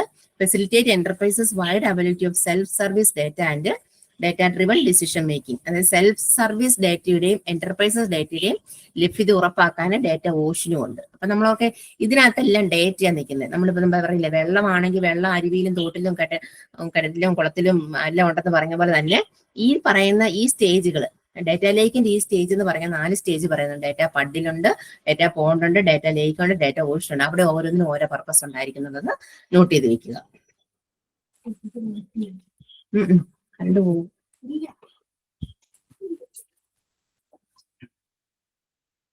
നെക്സ്റ്റ് ഡേറ്റ ലേക്കിന് ആർക്കിടെക്ചർ എങ്ങനെയാന്ന് പറയുക. ഡേറ്റ ലേക്കിന്റെ ആർക്കിടെക്ചർ എന്ന് പറഞ്ഞാല് system consists of 4 layers: ingestion layer, storage layer, transformation layer and interaction layer. 4 തരത്തിലുള്ള ലെയർ ഉണ്ട്. 4 തരത്തിലുള്ള ലെയർ. അതായത് ഇൻജക്ഷൻ ലെയർ ഫിഗർ ഒന്ന് നോക്കി. ഈ ഫിഗർ ഒന്ന് ഇതുപോലെ വരച്ചു വെക്കേണ്ട നമുക്ക് വെക്കട്ടില്ല. നമ്മൾ 4 ലെയർ ഉണ്ടെന്ന് പറയും. 4 ലെയർ 4 റെക്ടാങ്കിൾ അങ്ങ് വരച്ചു വെച്ചാൽ മതി. ഏറ്റവും താഴെ എന്താ ഇൻജക്ഷൻ ലെയർ 4 സ്ക്വയർ ബ്രാക്കറ്റ് വരച്ചു വെച്ചിട്ട് injection layer, storage layer, transformation layer and interaction layer എന്ന് പറഞ്ഞാൽ അങ്ങനെ വരച്ചു വെച്ചാൽ മതി. ഫിഗർ ചോദിക്കുവാണ്. അതായത് നമ്മൾ ഇതിനകത്ത് കാണുന്ന ഈ കമ്പോണൻസ് എല്ലാം വരയ്ക്കണം എന്നൊരു നിർബന്ധവും ഇല്ല. അപ്പൊ നമുക്ക് നോക്കാം എന്തിനാണ് ഈ ഡേറ്റയിലേക്ക് ആർക്കിടെക്ചർ തന്നിരിക്കുന്നത്, അതിനകത്ത് ലെയറിന് എന്താണ് പ്രത്യേകത നോക്കാം. First one, injection layer. Injection layer is in charge by bringing data into data lake system from various sources. പല സോഴ്സസിൽ നിന്നും ഡേറ്റ ലേക്ക് സിസ്റ്റത്തിലേക്ക് ഡേറ്റ കൊണ്ടുവരുന്നതിനുള്ള ചുമതല ഇൻജക്ഷൻ ലെയറിന്. ഡേറ്റ ലേക്ക് സിസ്റ്റത്തിലേക്ക് ഡേറ്റ കൊണ്ടുവരണമല്ലോ, അതിനുള്ള ചുമതല എവിടെയാണ്? ഇൻജക്ഷൻ ലെയറിലാണ്. Which any type of data can be ingest and load, അത് നോക്കണം. പിന്നെ administrators of data lakes are in charge. Metadata extractor is most key component in the injection layer. അപ്പൊ ഈ ഇഞ്ചക്ഷൻ ലെയർ എന്താന്നാ പറഞ്ഞേ, ഈ ഡേറ്റ ലേക്കിലെ സിസ്റ്റത്തിലേക്ക് ഡേറ്റ കൊണ്ടുവരുവാനുള്ള ചുമതലയുള്ള ലെയറാണ് ഇഞ്ചക്ഷൻ ലെയർ. എവിടെ നിന്നാണ് ഡേറ്റ വരേണ്ടത്? അതായത് ഹെട്രോജീനസ് ഡേറ്റ സോഴ്സസ് ആയിരിക്കും അവിടെ വരുന്നത് അല്ലെ. ഹെട്രോജീനസ് എന്ന് ഉദ്ദേശിച്ചത് പലയിടത്തു നിന്നുള്ള ഡേറ്റകൾ വരുന്നു. അവിടെ metadata extractor is most key component of injection layer. Metadata extractor ആയിരിക്കും ഇത് ഇഞ്ചക്ഷൻ ലെയറിൽ ഉള്ളത്. അതായത് എന്തായാലും ഡേറ്റ എക്സ്ട്രാക്ട് ചെയ്തെടുക്കണമല്ലോ, അവിടെ മെറ്റാഡേറ്റ എക്സ്ട്രാക്ടർ ഉണ്ട്. അപ്പൊ metadata extractor should extract such metadata as possible from the data source. Data സോഴ്സിൽ വരുന്ന എല്ലാ ഡേറ്റയും അത് എക്സ്ട്രാക്ട് ചെയ്തെടുക്കാൻ നോക്കുന്നു. പിന്നെ സ്റ്റോറേജ് ലെയർ ഉണ്ട്. അപ്പൊ അവിടുന്ന് വരുന്ന ലെയറിനെ മെറ്റാഡേറ്റ റെപ്പോസിറ്ററിയും റോ ഡേറ്റ റെപ്പോസിറ്ററിയുമായിട്ട് രണ്ട് കമ്പോണൻസ് കാണും സ്റ്റോറേജ് ലെയറിൽ. The metadata repository and raw data repository are two kinds of key components of storage layer. Since raw data repositories must be stored in their native format, data lake environments must support a variety of storage systems, relational, graph, XML, JSON, etc. Hadoop appears to be a strong candidate for the storage layers in Blazor. This storage, Hadoop എന്ന് പറയുന്ന tool അവിടെ use ചെയ്യുന്നത്. ഹാഡൂപ്പ് നമുക്ക് അടുത്ത chapter തന്നെ ഹാഡൂപ്പിനെ കുറിച്ച് പറയാനുണ്ട്. അതായത് ജാവയൊക്കെ അടിസ്ഥാനമാക്കിയുള്ള ഒരു framework Hadoop. Large amount of data store ചെയ്യാനും പ്രോസസ് ചെയ്യാനും വേണ്ടി യൂസ് ചെയ്യുന്നത്. അപ്പം Hadoop appears a storage strong candidate for the storage. അതായത് ഈ സ്റ്റോറേജ് ലെയറിൽ ഹാഡൂപ്പ് എന്ന് പറയുന്ന ഒരു ഫ്രെയിംവർക്ക് വർക്ക് ചെയ്യുന്നതുകൊണ്ടാണ് ഇതെല്ലാം സ്റ്റോർ ചെയ്ത് വെക്കാൻ പറ്റുന്നത്. അതായത് മെറ്റാ ഡേറ്റയിൽ നിന്നും എക്സ്ട്രാക്ട് ചെയ്ത് വരുന്ന ഡേറ്റയെ മെറ്റാഡേറ്റ റെപ്പോസിറ്ററി ആയിട്ടും റോ ഡേറ്റ റെപ്പോസിറ്ററി ആയിട്ടും ഈ സ്റ്റോറേജ് ലെയറിൽ കാണും. പിന്നെ പോകുന്ന ട്രാൻസ്ഫോം ലെയറിലായിരിക്കും. അപ്പൊ ട്രാൻസ്ഫോം ലെയർ എന്ന് പറഞ്ഞാൽ storage of data can be stored from storage to user experience using transformation layer. It requires operations such as cleansing, format, transformation, and so on. അപ്പൊ ട്രാൻസ്ഫോർമേഷൻ ലെയറിൽ എന്ത് നടക്കും? ക്ലെൻസിങ്ങും ട്രാൻസ്ഫോർമേഷനും. ഡേറ്റയെ ക്ലീൻ ചെയ്യുക, അൺവാണ്ടഡ് ഡേറ്റയെ കളയുക. അതായത് അവിടെ വരുന്ന അൺസ്ട്രക്ചർഡ് ഡേറ്റ ആയിരിക്കത്തില്ലേ, സ്ട്രക്ചർ അല്ല, അപ്പൊ അങ്ങനെയുള്ളതിനെ കളയുന്നു. ദെൻ ഇന്ററാക്ഷൻ ലെയർ കാണും. ഇന്ററാക്ഷൻ ലെയർ എന്ന് പറയുന്നത് all the functionalities are needed to work with data should be covered by interaction layer. അപ്പം this functionality should include visualisation, annotation, selection and filtering of data. ഇത്രയും കാര്യങ്ങൾ interaction ലെയറിൽ നടക്കും. വിഷ്വലൈസേഷനും അനോട്ടേഷനും സെലക്ഷനും ഫിൽട്ടറിംഗും ഒക്കെ നടക്കുന്നത് ഏതായിരിക്കും? ഇന്ററാക്ഷൻ ലെയറിലായിരിക്കും എന്ന് പറയാം. അങ്ങനെ 4 ലെയർ പറയുന്നുണ്ട് ഡേറ്റ ലേക്കിന്റെ architecture. Next data swamp. Data swamp എന്ന് പറഞ്ഞ ഇത്രയേ ഉള്ളൂ. നമുക്ക് മാനേജ് ചെയ്യാൻ പറ്റാത്ത ഡേറ്റ പോണ്ടാണ് ഡേറ്റ സ്വാമ്പ്. മാനേജ് ചെയ്യാൻ പറ്റാത്ത ഡേറ്റകൾ കാണും. അങ്ങനെയുള്ള ഡേറ്റ പോണ്ടിന് നമുക്ക് ഡേറ്റ സ്വാമ്പ് എന്ന് പറയാൻ പറ്റും. അതായത് data swamp is a data pond that expanded to the size of data lake in the absence of self service or government facilities. The best the data swamp is used likely a data pond and worst left unused. അതായത് ഡേറ്റയെ പ്രോപ്പറായിട്ട് organise ചെയ്യാനും manage ചെയ്യാനും പറ്റാതെ വരുമ്പോൾ, അതായത് navigate ചെയ്ത് പോകാൻ പറ്റാതെ വരിക, ആ ഡേറ്റയെ നമുക്ക് ഡേറ്റ സ്വാമ്പ് എന്ന് പറയാൻ പറ്റും. അങ്ങനെയുള്ള ഡേറ്റയും വരാം. ഡേറ്റ സ്വാമ്പ് കൂടെ നോട്ട് ചെയ്യുക. അതായത് അവിടെ വരുന്നതെല്ലാം അൺസ്ട്രക്ചർഡ് ഡേറ്റ ആയിരിക്കും. Next complex data. എന്താണ് കോംപ്ലക്സ്? കോംപ്ലക്സ് എന്ന് പറയുന്ന പേര് തന്നെ കോംപ്ലക്സ് ഉണ്ടല്ലോ അല്ലെ. കോംപ്ലക്സ് പറയുന്ന സങ്കീർണമായ ഡേറ്റ. അതെങ്ങനെയായിരിക്കും സങ്കീർണമായ ഡേറ്റ വരുന്നത് നമുക്ക് നോക്കാം. ഫസ്റ്റ് പാരഗ്രാഫിൽ പറയുന്നത് we have also in different ways sources like email files, IoT logs or enterprises. അതായത് ഇപ്പം ഫസ്റ്റ് അതിൽ പറഞ്ഞിപ്പോ എന്റർപ്രൈസസുകളിൽ അല്ലെ, സംരംഭത്തിലുള്ള ഉടനീളം എങ്ങനെയാണ് ബിഗ് ഡേറ്റ വ്യാപകമായിട്ട് വരുന്നത് നാം കണ്ടെത്തി. അപ്പൊ data generated from various sources like emails, IoT, logs etcetera അല്ലെ. ഇവിടെ നിന്നൊക്കെ ആയിരിക്കും ഡേറ്റ വരുന്നത്. ഇമെയിൽ ആകാം, ഇന്റർനെറ്റ് ഓഫ് തിങ്സ് ആകാം, ലോഗ് ഫയലുകളാകാം. അപ്പൊ ഡേറ്റ ആക്യുറസി, ഡേറ്റും അല്ലെങ്കിൽ ഡേറ്റും കറൻസിയും ആൽഫബറ്റ്സും നമ്പേഴ്സും തുടങ്ങിയ സ്റ്റാൻഡേർഡ് ഡേറ്റ ടൈപ്സുമായിട്ട് കൺഫേം ആകാത്ത ഡേറ്റ അല്ലെ. ഡേറ്റ ഇങ്ങനെ ബിഗ് ഡേറ്റ പലയിടത്തു നിന്ന് വരുന്നുണ്ടെന്ന് നമുക്കറിയാം. അങ്ങനെ വരുമ്പോൾ എന്താ സംഭവിക്കുന്നത്? അങ്ങനെ വരുമ്പോൾ നമ്മളുടെ നമ്മൾ കൊടുത്തിരുന്ന ഡേറ്റ ടൈപ്പുമായിട്ട്, നമ്മളിപ്പോ എന്താണ് ഡേറ്റ സ്റ്റോർ ചെയ്ത് വെക്കുന്ന ഡേറ്റാബേസിലായിരിക്കും, ടേബിളിലായിരിക്കും. ടേബിളിൽ ഡേറ്റ ടൈപ്പ് കാണും. ഇൻറ്റേക്ക്, ആറ്, പ്ലോട്ട് എന്നൊക്കെ പറഞ്ഞ് നമ്മൾ തൊട്ടേ പഠിക്കുന്നുണ്ട് അല്ലെ. നമ്മൾ ഡേറ്റ ടൈപ്പുകൾ കാണും. പക്ഷെ അങ്ങനെ അപ്പൊ നമ്മുടെ ഡേറ്റ ടൈപ്പും ഇതുമായിട്ട് മാച്ച് ആകാത്ത കൺഫേം ആകാത്ത ഡേറ്റയെ നമുക്ക് കോംപ്ലക്സ് ഡേറ്റ എന്ന് പറയാമെന്നാണ് പറയുന്നത്. അതായത് ഈ കോംപ്ലക്സ് ഡേറ്റ സെറ്റ് ആയിട്ട് പ്രോസസ് ചെയ്യുക. പിന്നെ നമുക്ക് ഈ മെഷീൻ ലേണിംഗ് മോഡലില് പാറ്റേൺ മേക്കിംഗ് അൽഗോരിതംസ് ആയിട്ട് വേണം ഇത് യൂസ് ചെയ്യാൻ അടുത്ത പ്രസന്റൻസി പറയുന്നുണ്ട്. Complex data is processed as complex data sets and is used by pattern matching algorithms in machine models. അതായത് മെഷീൻ ലേണിംഗില് മോഡലില് പാറ്റേൺ മാച്ചിങ് അൽഗോരിതം ആയിട്ട് ഇങ്ങനെ വരുന്ന കോംപ്ലക്സ് ഡേറ്റ ചെയ്യാം. ഡേറ്റ പലയിടത്തുനിന്ന് വരുന്നു. ആ ഡേറ്റ നമ്മൾ യൂസ് ചെയ്യുന്ന ഡേറ്റാബേസിലെ ഡേറ്റ ടൈപ്പ് ആയിട്ട് മിസ്മാച്ച് ആകാതെ വരുമ്പോൾ ആ ഡേറ്റ കോംപ്ലക്സ് ഡേറ്റ എന്ന് പറയാൻ പറ്റും. പിന്നെ ഇത് മെഷീൻ ലേണിംഗിന് വേണ്ടി അവിടെ പാറ്റേൺ മേക്കിംഗ് അൽഗോരിതംസിനൊക്കെ ഈ ഡേറ്റ വേണമെങ്കിൽ യൂസ് ചെയ്യാനാണ് പറയുന്നത്. അങ്ങനെയാണ് നമുക്ക് കോംപ്ലക്സ് ഡേറ്റയുടെ മോഡലിംഗ് എന്തൊക്കെയാന്ന് നോക്കാം. ആങ്കർ മോഡലും വോൾട്ട് മോഡലും 2 ഫിഗർ കൊടുത്തിട്ടുണ്ട്. അതായത് കോംപ്ലക്സ് ഡേറ്റ എന്ന് പറയുമ്പം സങ്കീർണമായ ഡേറ്റ എന്ന് ഇപ്പൊ നമ്മൾ പറഞ്ഞു അല്ലെ, ഇങ്ങനെ വരുന്ന ഡേറ്റ, അതായത് ഡേറ്റ സ്ട്രീമുകൾ അനേകം ഹബുകളുടെയും കോംപ്ലക്സ് ടെക്നോളജിയുടെയും അല്ല മൂവ് ചെയ്യുന്നത് നമുക്കറിയാം. ഫസ്റ്റ് തന്നെ അല്ലെ, പല with data streams traversing many hubs and myriad technologies complex data modelling have become standard practice across the industry. അതായത് ഇൻഡസ്ട്രിയിൽ ഡേറ്റ സ്ട്രീമുകൾ അനേകം ഹബ്ബുകളിലൂടെയും കോംപ്ലക്സ് ആയിട്ട് ടെക്നോളജികളുടെയും മിറൈഡ് ടെക്നോളജികളിലൂടെയുമല്ല മൂവ് ചെയ്യുന്നത്. അപ്പം complex data travels through the data processing tools, ETL, ERP software, data lakes and other path. അതെ, ഈ പറയുന്നത് പറഞ്ഞ ഇതിലൂടെയൊക്കെ ആയിരിക്കും പോകുന്നത്, ETL, ERP, ഡേറ്റ ലേക്ക്. അപ്പം various models like statistical, polyglot, no payload, multi level etcetera exist to store, process and analysis of complex data. Some standard models are available like anchor models and data models. അതായത് ഇങ്ങനെ വരുന്ന ഡേറ്റയെ നമുക്കൊരു model രീതിയിൽ represent, പല ഡേറ്റയല്ലേ വരുന്നത്, അതിനെ നമുക്ക് ആങ്കർ മോഡലിലോ ഡേറ്റ വോൾട്ട് മോഡലിലോ റെപ്രസെന്റ് ചെയ്യാന്ന് പറയുന്നത്. അപ്പൊ ആ 2 മോഡൽ എന്താണെന്ന് പഠിച്ചു വെച്ചോണം. കോംപ്ലക്സ് ഡേറ്റയ്ക്ക് അത് വരുന്ന 2 മോഡൽസ് ആണ് ആങ്കർ മോഡലും ഡേറ്റ വോൾട്ട് മോഡലും. അതാ ഫിഗർ ഒന്ന് നോക്കിയേ. ഫിഗർ നോക്കുമ്പോൾ നമുക്ക് ഐഡിയ കിട്ടും എന്താണ് കോംപ്ലക്സ് ഡേറ്റ മോഡല്, അല്ലെങ്കിൽ എന്താണ് ആങ്കർ മോഡൽ എന്നുള്ള ഫിഗറിലോട്ട് നോക്കിയേ. ആങ്കർ മോഡൽ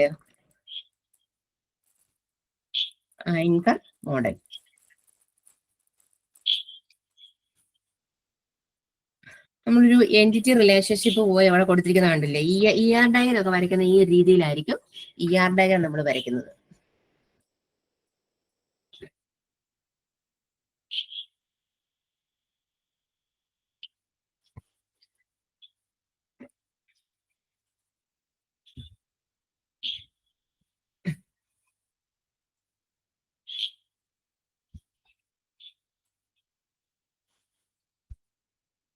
നോക്കാം.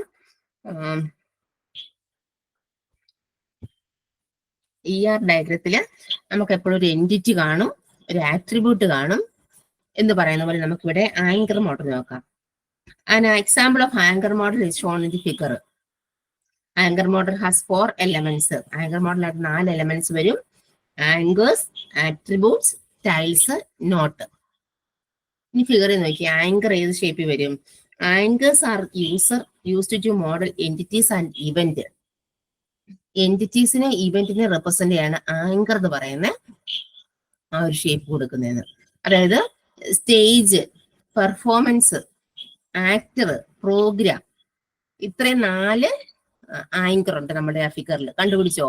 റെക്ടാങ്കിള് ഫില്ല് ചെയ്ത് വെച്ചിരിക്കുന്ന കളർ, ഇതിപ്പോ കളർ പ്രിന്റ് ആണെങ്കിൽ കറക്റ്റ് പറയുന്നത്, കളർ പ്രിന്റ് അല്ലല്ലോ.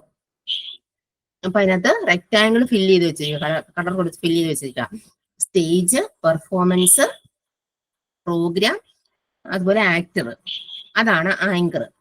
അതായത് യൂസ്ഡ് ടു റെപ്രസെന്റ് എന്റിറ്റീസ്. നമ്മൾ ഈ ഡയഗ്രത്തിൽ എൻറ്റിറ്റി വരയ്ക്കുന്ന അങ്ങനല്ല, റെക്ടാങ്കിളിലെ എൻറ്റിറ്റി വരച്ച് വെക്കുന്നത്. പിന്നെ attributes are used to model properties of anchors. അതായത് ആങ്കറിന് പ്രോപ്പർട്ടി കൊടുക്കുക. പ്രോപ്പർട്ടി മീൻസ് ആട്രിബ്യൂട്ട് കൊടുക്കുക. അതായത് നമ്മൾ ഫീൽഡ് കൊടുക്കുക നോക്കാം, ഫീൽഡ് നെയിംസ് കൊടുക്കുക. നെയിം, ലൊക്കേഷൻ, സ്റ്റേജിന്റെ ആട്രിബ്യൂട്ട്സ് കണ്ടോ, നെയിം, ലൊക്കേഷൻ. അതുപോലെ പ്രോഗ്രാമിനാണെങ്കിലും നെയിം, അങ്ങനെ ഓരോന്നിനും ഡിവൈഡ് ചെയ്ത് വെച്ചിരിക്കുന്നുണ്ടോ. പിന്നുള്ളത് tiles are use to model the relationship between anchors. അതായത് ആങ്കറുകൾ തമ്മിൽ റിലേഷൻഷിപ്പ് കൊടുക്കാൻ. റിലേഷൻഷിപ്പ് എപ്പോഴും കാണിക്കുന്ന ഡിസിഷൻ മേക്കിംഗ് ഇതിനകത്തല്ലേ റിലേഷൻഷിപ്പ് കാണിക്കുന്നത്. അതാണ് ടൈൽ കൊണ്ട് ഉദ്ദേശിക്കുന്നത്. ഇപ്പൊ സ്റ്റേജും പെർഫോമൻസും തമ്മിൽ ഒരു ടൈൽ വെച്ച് കണക്ട് വെച്ചിരിക്കുന്നുണ്ടോ? അതിനെയാണ് നമ്മൾ ടൈൽ, ഒരു ഡിസിഷൻ സിമ്പിൾ ആണ്, അതിനെ ടൈൽ എന്ന് പറയാം. Relationship between angles. പിന്നെ knot are used to model in the shared properties such as state. Knot എപ്പോഴും സ്റ്റേറ്റ് കാണിക്കാനാണ് കാണിക്കുന്നത്. അതായത് ഒരു റെക്ടാങ്കിളിനകത്ത് റെക്ടാങ്കിൾ പോലെ കോർണർ റൗണ്ട് ചെയ്ത റെക്ടാങ്കിൾ അല്ലെ, റൗണ്ട് കോർണർ എന്ന് പറയാം. അതാണ് നമുക്ക് ഏത് പറയാൻ പറ്റും, ഷെയർഡ് പ്രോപ്പർട്ടിയെ പറയാൻ പറ്റുന്ന നോട്ട്. അത് വെച്ചൊരു ഫിഗർ കൊടുത്തിരിക്കുന്നത്. അതായത് എന്താണെന്ന് ചോദിച്ചാൽ ആങ്കർ മോഡൽ എന്താണെന്ന് ചോദിച്ചാല് ഇൻഫോർമേഷൻ മോഡലിംഗ് ടെക്നിക്കാ. ഒരു ഇൻഫോർമേഷന്റെ മോഡലിംഗ് ആണ് കാണിക്കുന്നത്. അത് മാനേജ്മെന്റിനെ ഫ്ലെക്സിബിൾ ആക്കാനും റോബസ്റ്റ് ആക്കാനും പറ്റും. എന്ന് പറഞ്ഞാൽ ഡേറ്റ വെയർഹൗസിലേക്ക് മോഡിഫിക്കേഷൻ ഒന്നും കൊണ്ടുവരികയില്ല, ബട്ട് എക്സ്റ്റൻഷൻ കൊണ്ടുവരാൻ പറ്റും. അതിനാണ് നമ്മൾ ഈ മോഡൽ യൂസ് ചെയ്യുന്നത്. ഡേറ്റ വെയർഹൗസിലോട്ട് നമുക്ക് മോഡിഫിക്കേഷൻ ഒന്നും പറ്റത്തില്ല, പക്ഷേ എങ്കിൽ എന്ത് പറ്റും, എക്സ്റ്റൻഷൻ എന്ന് പറഞ്ഞാൽ നമ്മൾ വിപുലീകരിക്കുമല്ലേ. അതായത് ഉള്ളതിനെ നമുക്ക് തിരുത്താൻ പറ്റത്തില്ല, അങ്ങോട്ട് കൂടുതൽ കാര്യങ്ങൾ ആഡ് ചെയ്ത് വെക്കാൻ പറ്റും. അങ്ങനെയാണ് നമ്മൾ ആങ്കർ മോഡൽ കൊണ്ടുവരുന്നത്. അതായത് അതിനാണ് നമ്മളിങ്ങനെ ഈ ഫിഗറൊക്കെ യൂസ് ചെയ്ത് വരച്ചു വെക്കുമ്പോൾ കണക്ഷൻസ് കൂടി വരുമ്പോൾ രണ്ടും തമ്മിൽ കണക്ട് ചെയ്യുന്നിടത്ത് ഇന്ന സിമ്പിൾ കൊടുക്കുന്നു. അപ്പൊ പ്രോപ്പർട്ടി വേണേൽ ഒരെണ്ണോടെ കൂട്ടാം, ഒരു സ്റ്റേജിന്റെ അല്ലെങ്കിൽ ഒരു ആങ്കറിന്റെ പ്രോപ്പർട്ടി കൂട്ടാം. അങ്ങനെയാണ് ആങ്കർ മോഡൽ കൊണ്ട് പറയുന്നത്. ഇനി ഡേറ്റ വോൾട്ട് മോഡൽ ഉണ്ട്. Data vault is a database modeling technique offering long-term storage in historical data arranged from multiple operation systems. അതായത് ഒന്നിലധികം മൾട്ടിപ്പിൾ ഓപ്പറേഷൻ സിസ്റ്റങ്ങളിൽ നിന്ന് എടുക്കുന്ന ഹിസ്റ്റോറിക്കൽ ഡേറ്റയുടെ ലോങ് ടൈം സ്റ്റോറേജ് ഓഫർ ചെയ്യുന്ന ഒരു ഡേറ്റാബേസ് മോഡലിംഗ് ടെക്നിക്കാണ് data vault model. First sentence അതാ പറയുന്നത്, long-term storage of historical data arrived from multiple operation systems. The model has allowed coping with the issues such as auditing, data traceability, data loading, performance and resilience to change. ഈ model ഇതെല്ലാം auditing ഉണ്ട്, data traceability ഉണ്ട്, data loading ഉണ്ട്. അങ്ങനെയുള്ളതെല്ലാം data volt മോഡലിൽ നടക്കുന്നു. Figure ഉണ്ട് മറുവശത്ത്.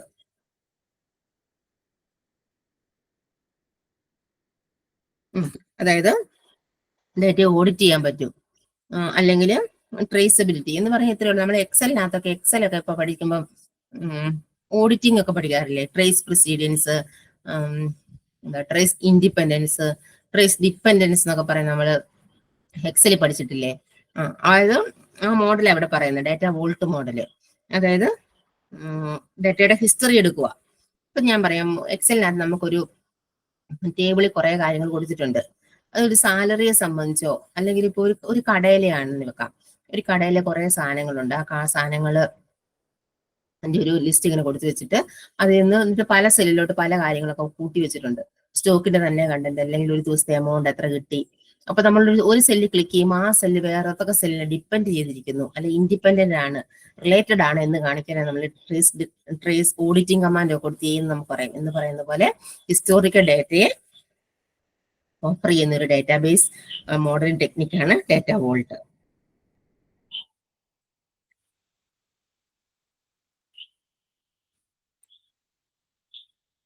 അത് അടുത്ത സെന്റൻസ് പറയുന്നുണ്ട്.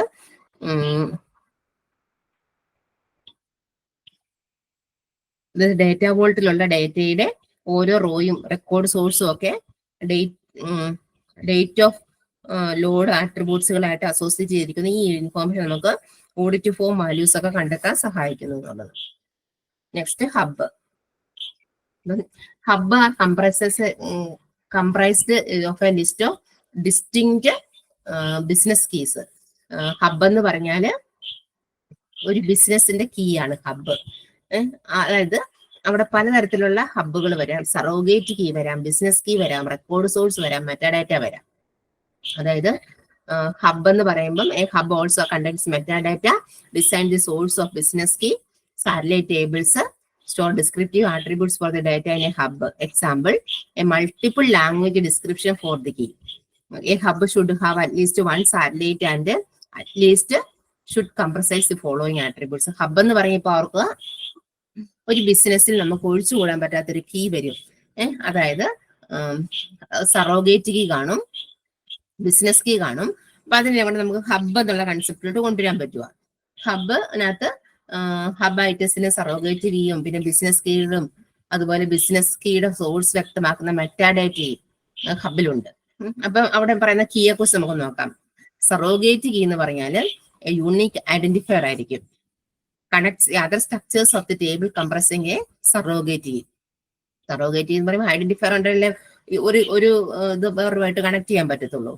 പിന്നെ അതായത് കസ്റ്റമർ എന്ന് പറയുന്ന ഇപ്പൊ ഒരു ടേബിൾ ഉണ്ടെങ്കിൽ സറോഗേറ്റിയുടെ ഇത് പറയാം. കസ്റ്റമർ എന്ന് പറയുന്ന ടേബിൾ നമുക്കുണ്ടെങ്കിൽ 2 കസ്റ്റമേഴ്സിന് ഒരു നെയിം ആൻഡ് അഡ്രസ് വരിക എങ്കിൽ സറോഗേറ്റി യൂസ് ചെയ്ത് കസ്റ്റമർ ഐ ഡി വെച്ച് നമുക്ക് പോകണമെന്ന് അല്ലേ. ഒരു കസ്റ്റമർ ടേബിളിനകത്ത് ഒരേ പേര് റിപ്പീറ്റ് ചെയ്ത് വന്നു, ഒരേ പേര് റിപ്പീറ്റ്, പക്ഷെ രണ്ടാളാണ്.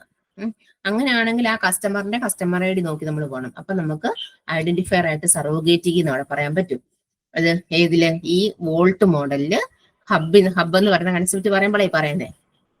പിന്നെ ബിസിനസ് കീ കാണും. Business key may contain multiple field. പല ഫീൽഡുകൾ വരുന്നതിനെയാണ് നമ്മൾ ബിസിനസ് കീ എന്ന് പറയുന്നത്. It is identify one unique entity ആയിരിക്കും അത് ഐഡന്റിഫൈ ചെയ്യുന്നത്. പിന്നെ റെക്കോർഡ് സോഴ്സ് കാണും. Allows determine which system has the first loaded a business key. പിന്നെ മെറ്റാഡേറ്റ കാണും. Contains information of manual updates and data extraction date. Manual അപ്ഡേറ്റിനെ കുറിച്ചോ അങ്ങനെയൊക്കെ ഉള്ളതായിരിക്കും മെറ്റാഡേറ്റ കാണുന്നത്. അപ്പൊ ഇത്രയും എല്ലാം കൂടെ വെച്ചായിരിക്കും വോൾട്ട് മോഡൽ വരുന്നതെന്നാണ് പറയുന്നത്. വോൾട്ട് മോഡൽ എന്ന് നോക്കിയാൽ റെക്ടാങ്കിളിലാണ് ടേബിൾ എല്ലാം കാണിച്ചിരിക്കുന്നത്. ഫിഗർ നോക്കുക.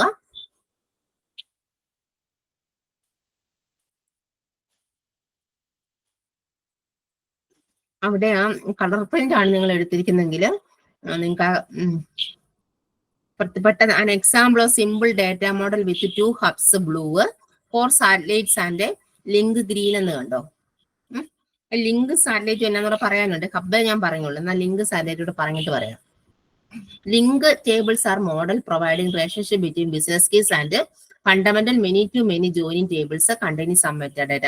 ലിങ്ക് എന്ന് പറയുന്നത് റിലേഷൻഷിപ്പ് ബിറ്റ്വീൻ ബിസിനസ് കീയെ തമ്മിൽ റിലേഷൻഷിപ്പ് കാണിക്കാനാണ് ലിങ്ക് എന്ന് പറയുന്ന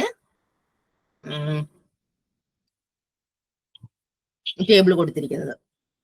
Sometimes link connect a hub of data in adequate for hub creation.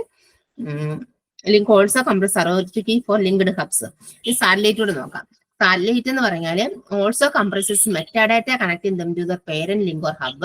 Metadata designing the relationship source of attributes, also including time series with the attribute start and end dates. അതായത് hub എന്ന് പറഞ്ഞ ഒരു business key ആയിരിക്കും. അതായത് ബിസിനസിന്റെ ഒരു core entity ആയിരിക്കും hub. ഹബിനകത്ത് business key കാണും, സറോഗേറ്റീവ് കീ കാണും, ഡേറ്റ് സ്റ്റാമ്പ് കാണും, ഡേറ്റ് ആൻഡ് ടൈം സ്റ്റാമ്പ് കാണും, റെക്കോർഡ് സോഴ്സും കാണും. അപ്പൊ ഈ ഒരു ഫിഗറിനകത്ത് ഫിഗർ 10B ഹബ്ബ് ടേബിൾസ് എന്ന് പറയുന്നത് ഏതൊക്കെയാന്ന് നമുക്ക് നോക്കാം. ആ ബ്ലൂ കളർ കൊടുത്തിരിക്കുന്നത്, ബ്ലൂ കളർ എന്ന് ഉദ്ദേശിക്കുന്നത് നമുക്ക് ബ്ലാക്ക് ആൻഡ് വൈറ്റ് പ്രിന്റ് ആണ്, ബ്ലൂ കളർ കാണത്തില്ലല്ലോ. അതായത് എച്ച് പ്രോഡക്റ്റ് സബ് ക്യാറ്റ് അങ്ങനെ പറഞ്ഞ 2 ബ്ലൂ ഉണ്ട്, 2 ഹബ്ബ് ഉണ്ട്. ഹബ്ബ് എന്ന് പറഞ്ഞാൽ ബിസിനസ് കീ ആയിരിക്കും ഇതിനകത്ത് വരുന്നത്.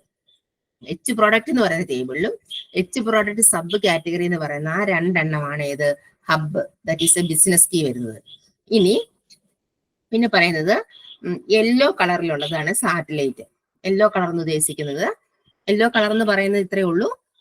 സാറ്റലൈറ്റ് എന്ന് പറയുമ്പോൾ ബിസിനസ് കീ കാണും, ലോഡർ ടൈം സ്റ്റാമ്പ് കാണും, കോണ്ടെക്സ്റ്റ് ഡേറ്റ് കാണും, റെക്കോർഡ് സോഴ്സ് കാണും. അതായത് ഓൾ ഡിസ്ക്രിപ്റ്റീവ് ഓഫ് ഡേറ്റ എല്ലാം വരുന്നത്, all history of the data warehouse വരും, all history of data source വരും, ഒൺലി ഡിസ്ക്രൈബ് റിലേഷൻഷിപ്പ് വരും. അതെല്ലാം വരുന്നതായിരിക്കും ഏത് സാറ്റലൈറ്റ് കാണുന്ന യെല്ലോ കളറിലായിരിക്കും. That is S product main എന്നും S product expanded, S product category, S product sub category, ഇത്രയും ആയിരിക്കും ഏത് സാറ്റലൈറ്റ് വരുന്നത്. ഈ ഒരെണ്ണം കൂടെ മിച്ചമുണ്ട്, ഏതായിരിക്കും ലിങ്ക് വരുന്ന ടേബിളുകൾ ഏതാണ്? ലിങ്ക് വരുന്നതെന്ന് പറഞ്ഞാൽ ലിങ്ക് എന്ന് പറഞ്ഞാൽ റിലേഷൻഷിപ്പ് യൂണീക് കോമ്പിനേഷൻ ആയിരിക്കും. അതായത് നാച്ചുറൽ ബിസിനസ് റിലേഷൻഷിപ്പ് ആയിരിക്കും, സ്പെസിഫിക് അസോസിയേഷൻസ് ആയിരിക്കും, not driven for technical sources. Link വരുന്നത് ഗ്രീൻ കളറിൽ കാണിക്കുന്നത് പറഞ്ഞാൽ L product product category, L product product sub category. 2 green വരുന്നുണ്ട്, 2 ഗ്രീനും 2 ബ്ലൂവും, ബാക്കിയുള്ള 2 ഗ്രീനും 3 ബ്ലൂവും, ബാക്കിയുള്ള എല്ലാ യെല്ലോയും ആയിരിക്കും ഈ ഒരു കണക്ഷനിൽ പറയുന്നത്. അപ്പൊ ആ ഫിഗർ ഇപ്പൊ നമുക്ക് കളർ അറിയത്തില്ലെങ്കിൽ നമ്മൾ നോട്ട് ചെയ്ത് വെക്കുക. ബ്ലൂ കളറിൽ കാണുന്നല്ല ഹബ്ബ് എന്ന് ഉദ്ദേശിക്കുന്ന 3 ടേബിൾ ഉണ്ട്. H product sub category, H product category. അപ്പൊ അതുമായിട്ട് ലിങ്ക് ചെയ്യുന്നത് 2 എണ്ണം ഉണ്ട്. ഏതൊക്കെയായിരിക്കും? ഗ്രീൻ ലിങ്ക് പറയുന്നത് ഗ്രീൻ ആയിരിക്കും, എൽ പ്രോഡക്റ്റ് കാറ്റഗറിയും എൽ പ്രോഡക്റ്റ് സബ് കാറ്റഗറി, ബാക്കിയെല്ലാം സാറ്റലൈറ്റും ആയിരിക്കും. അപ്പൊ ഈ രീതിയിൽ ഡാറ്റ റെപ്രസെന്റ് ചെയ്യുന്നതാണ് ഡാറ്റ വോൾട്ട് മോഡൽ എന്ന് പറയുന്നത്. ഹിസ്റ്റോറിക്കൽ ഡാറ്റ എടുക്കണം. ഹിസ്റ്റോറിക്കൽ ഡാറ്റ എടുക്കണം എന്നുണ്ടെങ്കിൽ അതിന് മുന്നിലുള്ള ഫുൾ ഡീറ്റെയിൽസ് എല്ലാം കിട്ടണം. ഫുൾ ഡീറ്റെയിൽസ് കിട്ടണം എന്നുണ്ടെങ്കിൽ നമുക്ക് എല്ലാ അട്രിബ്യൂട്ടുകളും ഡേറ്റ് ഓഫ് ലോഡും എല്ലാം നമുക്ക്, അതായത് നമ്മൾ എല്ലാം ഇത് ഓഡിറ്റ് ചെയ്തെടുക്കണേ നമുക്ക് എല്ലാം പ്രീവിയസ് ആയിട്ടുള്ള എല്ലാം വേണം. അപ്പൊ ആ രീതിയിലാണ് ഡാറ്റ വോൾട്ട് മോഡല് പറയുന്നത്. Next cloud data warehouse. Cloud data warehouse reason for migrate, അതായത് എന്തുകൊണ്ടാണ് ഇപ്പൊ നമ്മൾ ഇനി ഈ ഡാറ്റ വെയർഹൗസ് ഇത്ര നേരം പറയും, പിന്നെ എന്തുകൊണ്ടാണ് ഇതിന് നമ്മൾ ക്ലൗഡ് എന്നുള്ള കൺസെപ്റ്റ് പറയുന്നതെന്ന്. അതായത് ഇപ്പോൾ ഉള്ള റിലേഷൻ ഡാറ്റാബേസുകളൊക്കെ നമ്മളിപ്പോ ഒരു ഡാറ്റാബേസ് എന്ന് പറയുമ്പോൾ തന്നെ സെർവർ എന്ന് പറയണം. അപ്പൊ സെർവർ എന്ന് പറയുമ്പോൾ പണ്ടൊക്കെയാണ് റൂമൊക്കെ സെർവറിന് തന്നെ വലിയ റൂമുകൾ വേണമായിരുന്നു, വലിയ മെഷീൻ ആയിരുന്നു. ആ സെർവറിലാണ് ഈ ഡേറ്റ എല്ലാം സ്റ്റോർ ചെയ്ത് വെച്ചുകൊണ്ടിരുന്നത്. പക്ഷെ ഇന്നത്തെ കാലഘട്ടത്തിൽ നമുക്ക്, നിങ്ങൾ ഓർത്ത് നോക്കിയാൽ പണ്ട് നമ്മൾ ഒരു കാര്യം ചെയ്താല് നമുക്കിപ്പോ കോളേജിൽ ചെയ്യുന്ന കാര്യം കോളേജിൽ തന്നെ ഇരിക്കുക, നമ്മൾ അവിടെ പോയി ആ ഹാർഡ് ഡിസ്കിൽ ഇട്ട് വെച്ചിരിക്കുമായിരുന്നു. എന്നിട്ട് നമ്മള് പിറ്റേ ദിവസം പോയി ആ ഹാർഡ് ഡിസ്കിൽ നിന്ന് ആ ഫയൽ ഓപ്പൺ ചെയ്താണ് ബാക്കി എഡിറ്റ് ചെയ്യുന്നത്. ഇന്ന് അങ്ങനെയല്ല, നമ്മളെല്ലാം ക്ലൗഡിലാണ് സേവ് ചെയ്ത് വെക്കുന്നത്. അതായത് ജിമെയിലിന്റെ ഗൂഗിൾ ഡ്രൈവും ജിമെയിലും എല്ലാം ക്ലൗഡ് കൺസെപ്റ്റാ. നമുക്കറിയാം, നമ്മൾ അതായത് ക്ലൗഡ് എന്ന് ഉദ്ദേശിക്കുന്നത് ഇത്രയേ ഉള്ളൂ, ഇന്റർനെറ്റ് കിട്ടുന്ന ഏത് സിസ്റ്റത്തിൽ നിന്നും നമുക്ക് ഡാറ്റ ആക്സസ് ചെയ്യാൻ പറ്റണം, ഇപ്പൊ ഏത് സമയത്ത് വേണമെങ്കിലും. അതാ ക്ലൗഡ് പറയുന്നത്. അപ്പൊ നമുക്ക് ഡാറ്റാബേസ് എന്നുള്ള ഇപ്പൊ ഒരു ട്രഡീഷണൽ ഡാറ്റാബേസിനെ മറന്നുകൊണ്ട് ക്ലൗഡ് ഡാറ്റ വെയർഹൗസിലോട്ടാണ് ഇപ്പൊ ഡാറ്റകളെല്ലാം പോകുന്നത്. ഇന്നത്തെ കാലഘട്ടത്തിൽ 90% വർക്കുകൾ നടക്കുന്നതും ക്ലൗഡിലാന്ന് പറയാം. അപ്പൊ reason for migrating to the cloud, എന്താ റീസൺ അവിടെ പറയുന്നത് നമുക്ക് നോക്കാം. On premises data warehouse implementations are reducing and consequently its business is diminishing too. അതായത് ഡാറ്റ വെയർഹൗസസ് ഓൺ പ്രിമിസസ് വരുന്നുണ്ട്, അതായത് നമുക്കിപ്പോൾ ഓൺ ഡിമാൻഡിലെല്ലാം വരുന്നുണ്ട്. അപ്പം അതിന്റെ ഫലമായിട്ട് നമുക്ക് ബിസിനസ് തന്നെ കുറഞ്ഞു വരിക ചെയ്യുന്നത്. ബിസിനസ്സിൽ ഈ ഡാറ്റാബേസിന്റെ ഉപയോഗം കുറഞ്ഞു വരുന്ന വെച്ചാൽ നമുക്കിപ്പം വേറെ വെൻഡേഴ്സ് വരിക.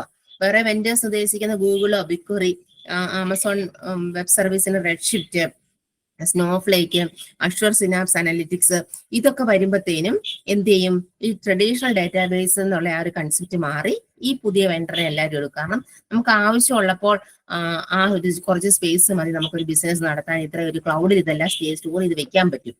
അങ്ങനെയാണല്ലോ ഇന്ന്.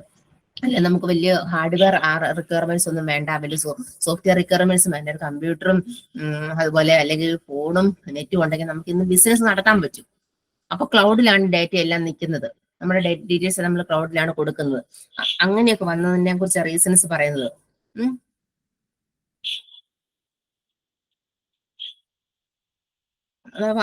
പറയുന്നുള്ളൂ. അപ്പൊ അതിന് ചലഞ്ചസ് എന്താന്ന് നോക്കാം. challenges of cloud data warehouse. Cloud-based data warehouses are an essential component of the future of enterprise data.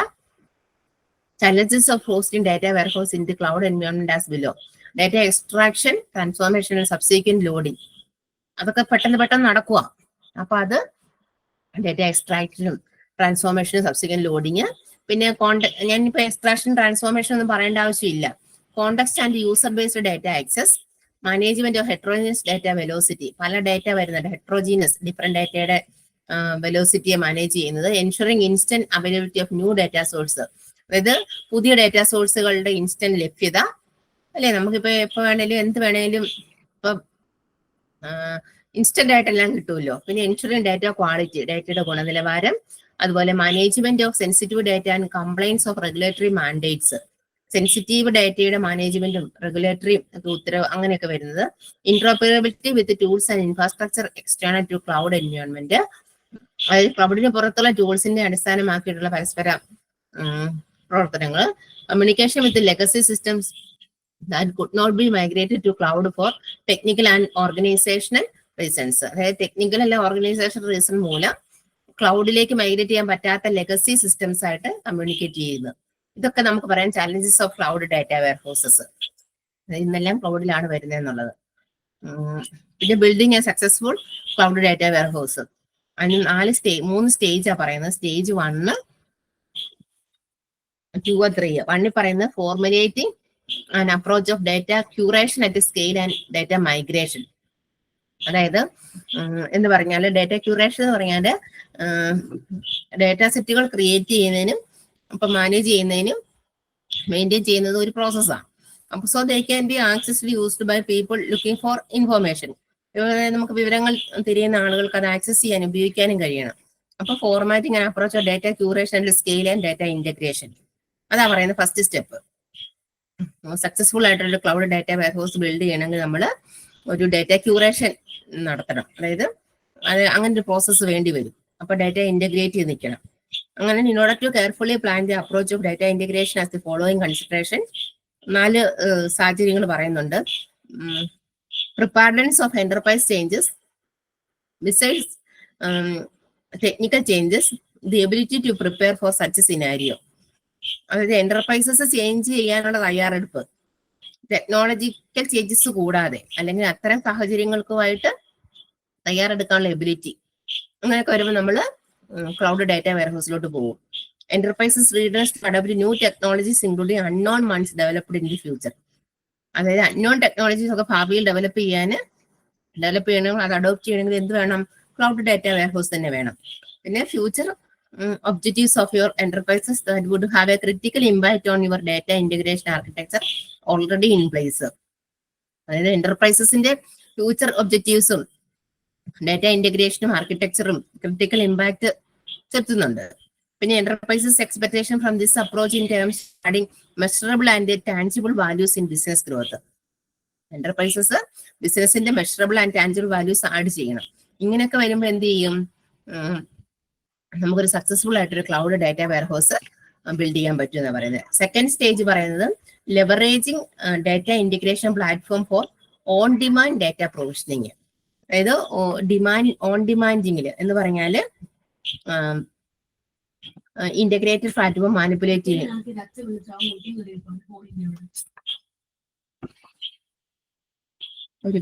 ഒരു മിനിറ്റ് ഞാൻ ഒന്നുകൂടെ കണക്ഷൻ ഒന്ന് മാറിക്കോട്ടെ.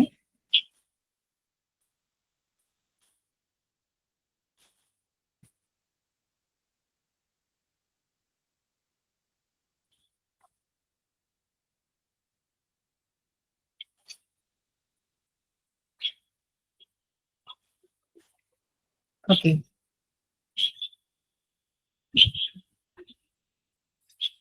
അതായത് നമ്മൾ ഡാറ്റ ഇൻഗ്രേഷൻ പ്ലാറ്റ്ഫോം മാനിപ്പുലേറ്റ് ചെയ്യണമെന്ന്. അതായത് for on demand data provisioning, data collected from multiple sources to be collected, sorted and transformed. അതുവഴി നമുക്ക് ബിസിനസ് ലക്ഷ്യങ്ങളിലേക്ക് പ്രയോഗിക്കാൻ കഴിയും. അപ്പൊ നമ്മൾ അങ്ങനെ ഡാറ്റ ഇന്റഗ്രേഷൻ പ്ലാറ്റ്ഫോംസുകൾ മാനിപ്പുലേറ്റ് ചെയ്യണം. പിന്നെ തേർഡ് പോയിന്റ് പറയുന്നത് ensuring high quality of heterogeneous data across CDWS. ഇത് high quality of heterogeneous data cloud CDWS എന്ന് പറഞ്ഞാൽ ക്ലൗഡ് ഡാറ്റ വെയർഹൗസ് എന്നേ ഉള്ളൂ. അപ്പൊ അവിടെ നമ്മൾ ഹെട്രോജീനസ് ഡാറ്റ വരുന്നുണ്ടല്ലോ, അതിനെ നമ്മൾ മാനേജ് ചെയ്യണം. അങ്ങനെ 3 സ്റ്റേജ് പറയുന്നുണ്ട്. ആ സ്റ്റേജ് 3 വായിച്ചാൽ മതി. അതിനൊരു ക്വസ്റ്റ്യൻസ് ഒന്നും ഞാൻ നോക്കിയിട്ട് കണ്ടില്ല, ക്ലൗഡ് ഡാറ്റ വെയർഹൗസ് എങ്ങനെ നമുക്ക് കൊണ്ടുവരാൻ പറ്റും എന്നുള്ളത്. പിന്നെ നെക്സ്റ്റ് 6.6 പറയുന്നത് റിയൽ ടൈം ഡാറ്റ വെയർഹൗസ്. എന്താണ് real time? RTDWG, real time data warehousing എന്താണ്? അവിടെയും ഒരു പാരഗ്രാഫ് വായിക്കുമ്പോൾ എക്സാമ്പിളൊക്കെ വെച്ച് ബേർഡ്സ് ഐ വ്യൂ ഒക്കെ വെച്ച് പറയുന്നുണ്ട്. അതായത് ഇത്രയേ ഉള്ളൂ അവിടെ പറയുന്ന കാര്യം എന്ന് പറയാം. റിയൽ ടൈം ഡേറ്റ എന്ന് പറയുന്നത് ജനറേറ്റ് ചെയ്ത് ഉടനെ ഉപയോഗിക്കുന്ന ഡേറ്റയെ, ഉപയോഗത്തിനായി ലഭ്യമാകുന്ന ഡേറ്റ നമ്മൾ റിയൽ ടൈം ഡേറ്റ എന്ന് പറയുന്നത്. ജനറേറ്റ് ചെയ്ത് ഉടനെ ഉപയോഗിക്കുന്ന ഡേറ്റയാണ് നമ്മൾ റിയൽ ടൈം ഡേറ്റ എന്ന് പറയുന്നത്. അപ്പം റിയൽ ടൈം ഡേറ്റ വെയർഹൗസിംഗ് എന്നത് വെയർഹൗസിന്റെ സ്റ്റേറ്റിനെ റിയൽ ആയിട്ട്, അതായത് തത്സമയമായിട്ട് റിഫ്ലക്ട് ചെയ്യുന്ന ഒരു സംവിധാനമാണ് റിയൽ ടൈം ഡേറ്റ വെയർഹൗസിംഗ് കേട്ടോ. അത് ആ പാരഗ്രാഫിൽ നിന്ന് മനസ്സിലാക്കാനുള്ളൂ. അതായത് നമുക്ക് വെയർഹൗസിലുള്ള ഒരു എൻറ്റിറ്റിയെ കുറിച്ച് ഒരു കുറി വരികയാണെങ്കിൽ കൊറിയർ ക്വസ്റ്റ്യൻ റൺ ചെയ്യുമ്പോൾ തന്നെ ആ എന്റർപ്രൈസസിന്റെ അവസ്ഥയെ ഉത്തരം പ്രതിഫലിപ്പിക്കുകയോ ചെയ്യുന്നത്. അതാണ് റിയൽ ടൈം ഡാറ്റ വെയർഹൗസിംഗ് കൊണ്ട് ഉദ്ദേശിക്കുന്നത്. അതായത് വെയർഹൗസിന്റെ ഒരു എൻറ്റിറ്റി എന്ന് പറയുന്നത് നമുക്കറിയാം. ഇപ്പൊ നമ്മൾ മുമ്പ് എൻറ്റിറ്റി കണ്ടില്ലേ, ഒരു റെക്ടാങ്കിൾ ഷേപ്പിൽ ഫിഗറിലൊക്കെ വരച്ച് ആങ്കർ മോഡൽ കണ്ടില്ലേ. അപ്പൊ എൻറ്റിറ്റി റിലേഷൻഷിപ്പ് ഒക്കെ വരുമ്പോൾ നമുക്കറിയാം, ഒരു യൂസർ ഒരു ക്വസ്റ്റ്യൻ കൊടുക്കുക, ഒരു കൊറി ആ റിയൽ ടൈം ഡാറ്റ വെയർഹൗസിങ്ങിലോട്ട് കൊടുക്കുമ്പോൾ അതിന്റെ റിപ്ലൈ, ആ കൊറി റൺ ചെയ്യുമ്പോൾ അതിന് റിപ്ലൈ വരുമല്ലോ, ആ റിപ്ലൈ വരുമ്പോൾ തന്നെ നമുക്കറിയാം ആ എന്റർപ്രൈസ് എങ്ങനെയാണ് വർക്ക് ചെയ്യുന്നത് എന്നുള്ളത്. അതാണ് റിയൽ ടൈം ഡാറ്റ വെയർഹൗസിംഗ് എന്ന് ഉദ്ദേശിക്കുന്നതെന്നാണ് ആ ഒരു പാരഗ്രാഫിൽ പറയുന്നുള്ളൂ. അത് വായിച്ചു നോക്കിയാൽ മതി. പിന്നെ പറയുന്നത് അതിന്റെ ഒരു എന്താ ലെയറിനെ കുറിച്ച് പറയുന്നത്. ഹാഡൂപ്പ് എന്ന് പറയുന്ന ഒരു Hadoop is a popular choice as a data layer as it offers many tools for ingesting and transformation real data in real time. Data real ടൈമില് എന്താ യൂസ് ചെയ്യാൻ വേണ്ടി നമ്മൾ അതായത് ടൂൾസുകളുണ്ട് ഇൻജസ്റ്റ് ചെയ്യാനും ട്രാൻസ്ഫർ ചെയ്യാനും. അതിന് ഹാഡൂപ്പ് എന്ന് പറയുന്ന ഒരു ഫ്രെയിംവർക്ക് യൂസ് ചെയ്യാന്ന് പറയുന്നത്, ഹാഡൂപ്പ് കേട്ടോ. അപ്പൊ അത് നോക്കുക. അതായത് നമുക്കപ്പം റിയൽ ടൈം ഡാറ്റ വെയർഹൗസിന്റെ ആർക്കിടെക്ചറിലോട്ട് മൂവ് ചെയ്യാം. അവിടെ വേറെ കൂടുതലൊന്നും പറയുന്നില്ല. ആർക്കിടെക്ചർ എന്താന്ന് നോക്കാം. അതായത് the integration layer binds together the analytics and decision layer and this composite collection of layers in fed through various components of the data layer. അതായത് ഡാറ്റ ജനറേറ്റ് ചെയ്ത് ഉടനെ പ്രോസസ് ചെയ്യുകയും റിയൽ ടൈമിൽ ഇപ്പൊ ഡാറ്റാബേസുകൾ ഉപയോഗിച്ച് അനലൈസ് ചെയ്യുകയും ചെയ്യുക നമ്മൾ ചെയ്യുന്നത്. അതാണ് റിയൽ ടൈം ഡാറ്റ വെയർഹൗസ് എന്നുകൊണ്ട് ഉദ്ദേശിച്ചത്. അപ്പൊ അതിന്റെ ആർക്കിടെക്ചറിലോട്ട് പോകുമ്പോൾ അവിടെ ഫോളോയിങ് കമ്പോണൻസ് 4 ഇതാ പറയുന്നത്.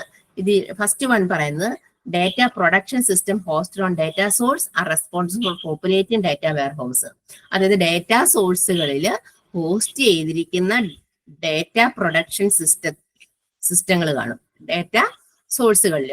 അപ്പം അത് ഡാറ്റ വെയർഹൗസും പോപ്പുലേറ്റ് ചെയ്യുന്നതിന് റെസ്പോൺസിബിൾ ആണെന്ന്. അപ്പൊ ഈ ഒരു ബ്ലോക്കില് നമുക്ക് സോഴ്സ് ഫ്ലോ റെഗുലേറ്റർ ഉൾപ്പെടുത്തി ഇത് യൂസ് ചെയ്ത് ഡാറ്റ വെയർഹൗസിലേക്ക് ഡാറ്റയെ ട്രാൻസ്ഫർ ചെയ്യാൻ പറ്റുമെന്ന്. അതാ ഫസ്റ്റ് പോയിന്റ് പറയുന്നത്. ഫ്ലോർ എന്ന് പറഞ്ഞാല് SFLOWR ക്യാപിറ്റലാണ്, എഫും ക്യാപിറ്റലാണ്. സോഴ്സ് ഫ്ലോ റെഗുലേറ്റർ ഒക്കെ യൂസ് ചെയ്തുകൊണ്ട് ഡാറ്റ വെയർഹൗസിലേക്ക് ഡാറ്റ ട്രാൻസ്ഫർ ചെയ്യാൻ പറ്റും. പിന്നെ സെക്കൻഡ് പോയിന്റ് പറയുന്നത് data processing area DPA response for data quality the transformation. The block contains data flow regulator. മറ്റേത് സോഴ്സ് ഫ്ലോ ആയിരുന്നു. ഇവിടെ data flow regulator use to detain transformation ready source. ഇവിടെ data flow regulator use ചെയ്തുകൊണ്ട് data processing area detect ചെയ്യാൻ പറ്റും. പിന്നെ after cleaning ETL work flow ആയിരിക്കും അവിടെ നടക്കുന്നത്. ട്രാൻസ്മിറ്റിംഗ് ഡാറ്റ, അതായത് എക്സ്ട്രാക്ഷൻ, ട്രാൻസ്ഫോർമേഷൻ ആൻഡ് ലോഡിംഗ് ആയിരിക്കും നടക്കുന്നത്. ലാസ്റ്റ് വൺ പറഞ്ഞ data warehouse itself. Data warehouse is comprises of dimensions, fact tables, materials to views and indexes, primarily bitmaps and B+ trees which makes a complex repository. അതായത് data warehouse തന്നെ നമുക്ക് real ടൈമില് ഈ കമ്പോണൻസിനൊക്കെ use ചെയ്തുകൊണ്ട് work ചെയ്യാൻ പറ്റും എന്നാണ് പറയുന്നത്. അപ്പൊ ഈ ഒരു 4 റിയൽ ടൈം ഡാറ്റ വെയർഹൗസിന്റെ ആർക്കിടെക്ചർ 4 ലെയർ ആയിട്ട് പറയുന്നുണ്ടോ എന്ന് വെച്ചാൽ 4 ലെയർ ആയിട്ട് പറയുന്നില്ല, പക്ഷെ 4 കമ്പോണൻസ് ആയിട്ട് പറയുന്നത് ജസ്റ്റ് ഒന്ന് നോക്കി വെക്കുക. മറ്റേതിന്റെ ഒക്കെ ആർക്കിടെക്ചർ ആണ് വെരി ഇമ്പോർട്ടന്റ് ആയിട്ട് കണ്ടിരിക്കുന്നത്. നെക്സ്റ്റ് നമുക്ക് 6 പോയിന്റ്, അതൊക്കെ അവിടെ വായിച്ചു നോക്കിയാൽ മതി. അതിനകത്ത് വലിയ ഇമ്പോർട്ടന്റ് ആയിട്ട് കാണുന്നില്ല. 6.6.3 പോകാം. Real time data warehouse architecture trade off. ഈ റിയൽ ടൈം ഡാറ്റ വെയർഹൗസിന്റെ ആർക്കിടെക്ചറിന് എന്തൊക്കെ ഇടപാടുകൾ നടത്താൻ പറ്റും നമുക്ക് ട്രേഡ് ഓഫ് നോക്കാം. First one batch file replacement. Batch file എന്ന് പറഞ്ഞാല് use of message queues and transformation log files are recommended by Ralph Kimball, replacing batch files. A data is complete with all key resolved. അതായത് മെസ്സേജും transactions എല്ലാം record ചെയ്ത് വെച്ചിരിക്കുന്ന ഫയലുകളാണ് ഈ log file എന്ന് പറയുന്നത്. അപ്പൊ അത് എന്തായിരിക്കും, ഒരു ബാച്ച് ഫയലായിട്ട് നമുക്ക് ക്രിയേറ്റ് ചെയ്ത് വെക്കാൻ പറ്റും. അപ്പൊ അതിന്റെ ഒരു ഇടപാടാണ്, റിയൽ ടൈം ഡാറ്റ വെയർഹൗസ് ആർക്കിടെക്ചറിന്റെ ഇടപാടാണ് ബാച്ച് ഫയൽ റീപ്ലേസ്മെന്റ്. അതായത് മെസ്സേജുകളും ട്രാൻസാക്ഷൻസും എല്ലാം റെക്കോർഡ് ചെയ്ത് വെച്ചിരിക്കുന്നത്. പിന്നെ സ്ക്രൂട്ടിനിറ്റി ഓഫ് ഡാറ്റ ക്വാളിറ്റി. അതായത് നമുക്കിപ്പം സൂക്ഷ്മ പരിശോധന, സ്ക്രൂട്ടിനിറ്റി അതല്ലേ, റെസ്ട്രിക്റ്റ് അതല്ലേ എന്ന് പറഞ്ഞാല്, here the scrutiny is applied to columnar data. അതായത് ഇവിടെ നമുക്ക് സൂക്ഷ്മ പരിശോധന കോളം ഡാറ്റയ്ക്ക് ബാധകമാണ്. അതായത് ഒരു സൂക്ഷ്മ പരിശോധന നടത്തണമെന്ന്. ഡാറ്റ റിക്വസ്റ്റ് കൂടുതലാകുമ്പോൾ മാൻഡേറ്റ്സുകൾ കുറയും. അപ്പം അതിലൂടെ നമുക്ക് ഡാറ്റ അൺറിയലബിൾ ആയ യൂസറിന്റെ ഡാറ്റയെ കുറിച്ച് ബോധവാന്മാരാണ്. അപ്പൊ അതാണ് നമ്മൾ എപ്പോഴും ഡാറ്റയെ ഇങ്ങനെ real time database architectural data എപ്പോഴും സൂക്ഷ്മ പരിശോധന നടത്തിക്കൊണ്ടിരിക്കണം. കൊളുമിനാർ ഡാറ്റയാണ് കോളത്തെ ഡാറ്റയ്ക്ക് സൂക്ഷ്മ പരിശോധന നടത്തി ബാധകമാണെന്നുള്ളത് കൊണ്ട് അത് അങ്ങനെ ശ്രദ്ധിച്ചുകൊണ്ടിരിക്കണം. പിന്നെ publish facts with dimensions. Old records of dimension should be allowed to contain facts that are received early. അതായത് പഴയ രേഖകളിൽ നിന്ന്, ഓൾഡ് റെക്കോർഡ്സുകളിൽ നിന്ന് നേരത്തെ ലഭിച്ച വസ്തുക്കൾ ഉൾക്കൊള്ളാൻ അനുവദിക്കണം എന്ന് പറഞ്ഞാല്, ഇപ്പൊ എക്സാമ്പിളോടെ പറഞ്ഞിരിക്കുന്നത്, ഒരു കസ്റ്റമറിന്റെ ട്രാൻസാക്ഷൻ ഡീറ്റെയിൽസ് അവൈലബിൾ ആണെങ്കിൽ ഒരു കോഡ് ജനറേറ്റ് ചെയ്യും. പക്ഷെ ഡയമെൻഷൻസ് ഡേറ്റ കിട്ടുന്നില്ലെങ്കിൽ ഓൾഡർ വേർഷൻ ഉപയോഗിക്കണം, അല്ലെ? അപ്പൊ ട്രാൻസാക്ഷൻ ഡീറ്റെയിൽസ് കൊടുക്കുമ്പോൾ ആ കോഡ് ജനറേറ്റ് ചെയ്താലും പക്ഷെ നമുക്കൊന്ന് ഡയമെൻഷൻസ് ഡേറ്റ അത് എങ്ങനെയൊക്കെ പോയെന്നുള്ളത് നമുക്ക് കിട്ടത്തില്ല. അതായത് അന്നേരം നമ്മൾ എന്ത് ചെയ്യണം, പഴയ രേഖകൾ പരിശോധിക്കണം. പഴയ ഓൾഡർ വേർഷൻ നോക്കിയാൽ നമുക്കത് കിട്ടത്തുള്ളൂ. പിന്നെ പ്രിക്ലൂഡ് ഡാറ്റ സ്റ്റേജിങ്. അതായത് ഡാറ്റ സ്റ്റേജിങ് തടയാൻ എന്ന് പറയാം, enterprises information integration system stream data direct users interface from the production source, thereby precluding the transfer of ETL pipelines permanent repository. അതായത് ETL സിസ്റ്റങ്ങളിൽ നിന്നൊക്കെ യൂസേഴ്സിന് നേരിട്ട് ഡാറ്റ സ്ട്രീം പ്രോസസ് ചെയ്യുന്നു. അതുപോലെ ETL ട്രാൻസാക്ഷൻസ് ഒക്കെ തടയുക. ഡാറ്റ സ്റ്റേജിങ് തടഞ്ഞു വെക്കണം എന്നാണ് റിയൽ ടൈം ഡാറ്റാബേസിന്റെ ഇടപാടിനകത്ത് പറയുന്നത്. പിന്നെ real time partition for data visualisation. അതായത് demands for real time data have increased with the decrease in time intervals of data transition between database business intelligence team and production transaction processing. അതായത് interval കുറയുന്നതനുസരിച്ച് real time ഡാറ്റയുടെ demand കൂടും. Interval കുറയുന്നതനുസരിച്ച് real time ഡാറ്റയുടെ demand കൂടും. അപ്പം പറയുന്നത്, അല്ലെങ്കിൽ ഒരു ഡാറ്റയെ നമുക്ക് പാർട്ടീഷൻ ആവശ്യമായിട്ട് വരും.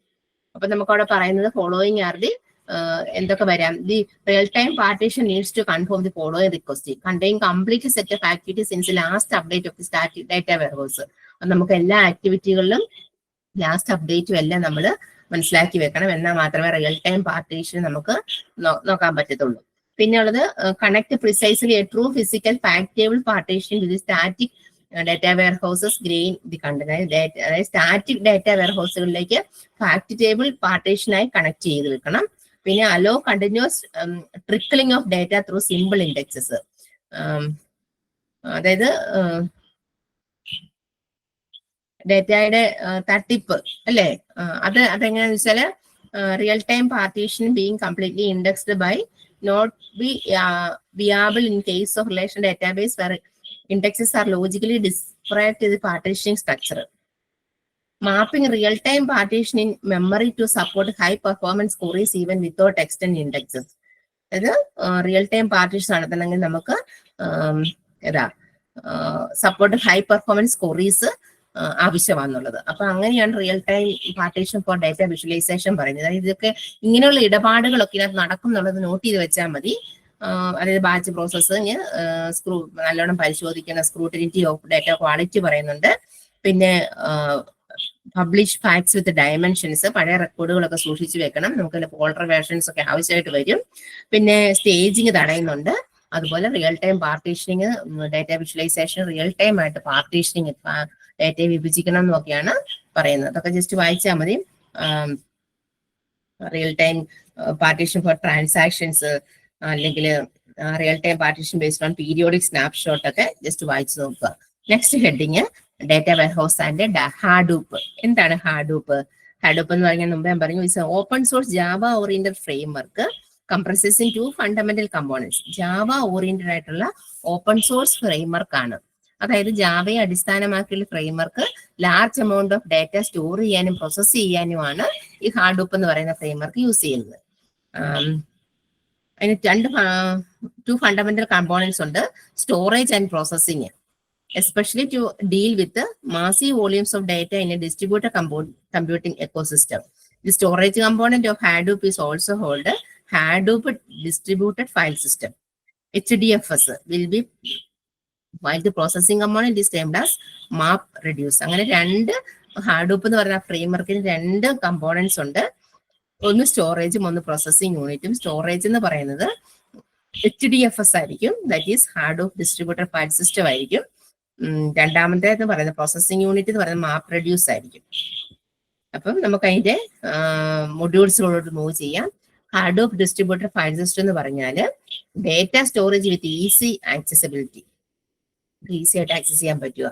Data storage results in an environment guarantee highly reliability and highly availability. റിയലബിളും ആയിരിക്കണം, അവൈലബിളും ആയിരിക്കണം, വിശ്വസിക്കാനും പറ്റണം, ലഭ്യതയും കിട്ടണം. MapReduce എന്ന് പറയാം, മാപ്പിംഗ് ആൻഡ് റിഡക്ഷൻ എന്ന് പറയുന്ന രണ്ട് പ്രോസസ് അവിടെ നടക്കുന്നത്. MapReduce is principally a combination of two process, mapping and reduction. Data is read from the data source and converted to a format conductive to data analysis. Data ആദ്യമേ read ചെയ്യും, data source എന്നിട്ട് ഒരു ഫോർമാറ്റിലോട്ട് convert ചെയ്യും, that is mapping process. പിന്നെ data is then subject to mathematical operation like aggregation, grouping, encoding etcetera is called reduction and hence terminology reduce. അതാണ് reduction എന്ന് ഉദ്ദേശിക്കുന്നത്. അതായത് മാത്തമാറ്റിക്കൽ ഓപ്പറേഷൻസ് ഡേറ്റ, അതായത് ആദ്യമേ ഡേറ്റയെ കൺവേർട്ട് ചെയ്ത് ഡേറ്റ സോഴ്സിൽ നിന്ന് കൺവേർട്ട് ചെയ്ത് ഒരു പ്രത്യേക ഫോർമാറ്റിലോട്ട് മാറ്റുന്നതിന് നമുക്ക് മാപ്പിംഗ് എന്ന് പറയാം. ആ കിട്ടിയ ഡേറ്റയെ മാത്തമാറ്റിക്കൽ ഓപ്പറേഷൻസിന് വേണ്ടി ഒരു അഗ്രിഗേഷൻ, സമ്മറൈസ് ചെയ്യാനോ ഗ്രൂപ്പ് ചെയ്യാനോ എൻകോഡ് ചെയ്യാനോ വിട്ട് കഴിയുമ്പോൾ നമുക്കതിനെ റിഡക്ഷൻ എന്ന് പറയാൻ പറ്റും. Hadoop common. Hadoop common is a collection of libraries. അടുത്ത് പറയുന്നതിനകത്ത് ഹാഡൂപ്പ് കോമൺ എന്ന് പറയുന്ന ഒരു കമ്പോണന്റ് കാണും. അത് ഇതിനകത്ത് യൂസ് ചെയ്യുന്ന ലൈബ്രറീസിന്റെയും ടൂൾസിന്റെയും കളക്ഷൻ ആയിരിക്കും. പിന്നെ യാൺ എന്ന് പറയുന്നത് platform for orchestrates and manages clustered computer resources and uses them for scheduling user applications. അതായത് ക്ലസ്റ്റേർഡ് കമ്പ്യൂട്ടിംഗ് റിസോഴ്സസ് നിയന്ത്രിക്കുന്നതും അതുപോലെ യൂസർ ആപ്ലിക്കേഷൻസ് ഒക്കെ ഷെഡ്യൂൾ ചെയ്യുന്നതിനൊക്കെ യൂസ് ചെയ്യുന്ന ഒരു പ്ലാറ്റ്ഫോമാണ് യാണ്. പിന്നെ ഹാഡൂപ്പ് ഓസോൺ ഉണ്ട്. Ozone is an object store or data storage architecture that manages data objects through a combination of globally unique identifier, metadata and data itself. അപ്പൊ ഈ അഞ്ച് കാര്യങ്ങളും ഒന്ന് നോട്ട് ചെയ്തോണം. എന്താണ് ഹാഡൂപ്പ്? ക്വസ്റ്റ്യൻ വരാം. ജാവയെ അടിസ്ഥാനമാക്കിയിട്ടുള്ള ഒരു ഫ്രെയിംവർക്ക് ആണ്, ഓപ്പൺ സോഴ്സ് ആണ്, രണ്ട് കമ്പോണൻസ് ഉണ്ട്. ആ രണ്ട് കമ്പോണൻസും ഒന്ന് HDFSഉം ഒന്ന് MapReduceഉം ആണ്. അപ്പൊ അതെന്താണെന്നും പറയുന്നുണ്ട്. ആ കമ്പോണൻസും പഠിച്ചു വെക്കുക. പിന്നെ ഹാഡൂപ്പിന്റെ ആർക്കിടെക്ചർ ആണ്. ഹാഡൂപ്പിന്റെ ആർക്കിടെക്ചർ പറയുന്നത് name code, data node, file system, data replication. ഹാഡൂപ്പിന്റെ ആർക്കിടെക്ചർ. നെയിം നോഡ്, ഞാൻ ഫിഗർ ഒന്ന് നോക്കിയേ. ഹാഡൂപ്പിന്റെ നെയിം നോഡ് എന്ന് പറഞ്ഞു കണ്ടോ? നെയിം നോഡ് എന്ന് പറഞ്ഞാൽ സിംഗിൾ നോഡ് ആയിരിക്കും. And function as a master server managing for file system. It handles operation like opening, closing, renaming of file or directory. ഒക്കെ ഓപ്പൺ ക്ലോസ് ചെയ്യുന്നതിനായിരിക്കും ഇത് യൂസ് ചെയ്യുന്നത്. അതായത് file system name space manage ചെയ്യുകയും ഫയലുകളിലേക്കുള്ള client access regulate ചെയ്യുകയും ചെയ്യുന്ന master സെർവറുകളായിട്ടായിരിക്കും നെയിം നോഡ് വർക്ക് ചെയ്യുന്നത്. അതാ പാരഗ്രാഫിൽ പറയുന്നത്. അപ്പം the system design such as user data never flows through the name node. User data ഒരിക്കലും നെയിം നോഡിലൂടെ ഒഴുകാത്ത തരത്തിലാണ് സിസ്റ്റത്തിനെ ഡിസൈൻ ചെയ്ത് വെച്ചിരിക്കുന്നത്. അതായത് ഒരു മാസ്റ്റർ സ്ലേവ് ആയ സെർവർ ആയിട്ടായിരിക്കും നെയിം നോഡുകൾ വർക്ക് ചെയ്യുന്നത്. പിന്നെ ഡാറ്റ നോഡുകൾ കാണും. ഡാറ്റ നോഡുകൾ ഒന്നിൽ കൂടുതൽ കാണും. There are multiple data nodes, usually 1 per node in A cluster. ഓരോ ക്ലസ്റ്ററിലും ഒന്നിൽ കൂടുതൽ ഡാറ്റ നോഡുകളാണ്. ഫിഗർ നോക്കുമ്പോൾ നിങ്ങൾക്ക് അത് മനസ്സിലാകും. ഒന്നിൽ കൂടുതൽ ഡാറ്റ നോഡുകൾ കാണും.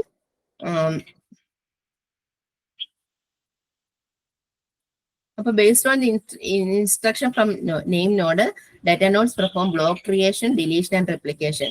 ഡാറ്റ നോഡ് എന്തൊക്കെ ചെയ്യും? ബ്ലോക്ക് ക്രിയേഷൻ ചെയ്യും, ക്രിയേറ്റ് ചെയ്യും, ഡിലീറ്റ് ചെയ്യും, റെപ്ലിക്കേറ്റ് ചെയ്യും. അതായത് വിഘടിച്ചു പോവുകയോ കളയുകയോ ക്രിയേറ്റ് ചെയ്യുകയോ ഒക്കെ ചെയ്യുന്നത്. പിന്നെ ഫയൽ സിസ്റ്റം നെയിം സ്പേസ് ഉണ്ട്. HDFS supports hierarchical file organization and for allocation, creation of directories and files from the directories. അതായത് ഇതൊരു ഹൈറാർക്കിക്കൽ ഫയൽ ഓർഗനൈസേഷൻ ആയിരിക്കും. ഏത് ഹാഡൂപ്പ് ആർക്കിടെക്ചർ സേവ് ചെയ്ത്. ഹൈറാർക്കിക്കൽ ഫയൽ സ്ട്രക്ചർ ആണ് നമ്മളിപ്പം വിൻഡോസിലൊക്കെ പഠിക്കുമ്പോൾ ഫയൽ ആൻഡ് ഡയറക്ടറി പഠിക്കുമ്പോൾ നമ്മൾ ഹൈറാർക്കിക്കൽ ഫയൽ സ്ട്രക്ചർ എന്നാണല്ലോ പറയുന്നത്. അതായത് ഡോസ് ഒക്കെ പഠിച്ചവർ കണ്ടു പറയാം. റൂട്ടിൽ നിന്നും സബ് ഡയറക്ടറി, അതിന് സബ് ഡയറക്ടറി, അതിന് സബ് ഡയറക്ടറി, അങ്ങനെ അങ്ങനെ പോയല്ലേ ഫയൽ നമ്മൾ സേവ് ചെയ്യുന്നത്. നമ്മളിപ്പോൾ ഓർത്താൽ സി ഡ്രൈവില് ഡി ഡ്രൈവ് സേവ് ചെയ്യുന്ന ഡി ഡ്രൈവില് MC എന്ന് പറയുന്ന ഫോൾഡറിനകത്ത് സബ് ഫോൾഡർ ക്രിയേറ്റ് ചെയ്തു.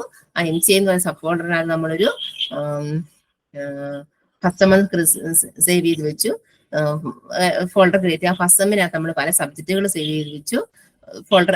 അങ്ങനെയല്ലേ നമ്മൾ പോകുന്നത്. ഹയറാർക്കിക്ക് അല്ലേ ഫയൽ സിസ്റ്റം ആണ് നമ്മൾ യൂസ് ചെയ്യുന്നത്. പിന്നെ data replication. Data replication is reliably, HDFs reliably stores very large file across machines in a large cluster. So files are stored in a sequence of blocks are replicated in a fault tolerance. അതായത് ഒരു hierarchical file structure ആയിട്ട് വരുന്നു. അപ്പൊ നമുക്ക് ആ ഒരു ഡേറ്റയെ sequence of ബ്ലോക്സിൽ വരുന്ന ഡേറ്റയെ നമുക്ക് റെപ്ലിക്കേറ്റ് ചെയ്യാൻ പറ്റും. അതായത് അതിനെ വിഘടിച്ച് നമുക്ക് കൊണ്ടുപോകാൻ പറ്റും എന്നുള്ളതാണ് പറയുന്നത്. Hadoop is often used in main by both the base modules and submodules and also environment.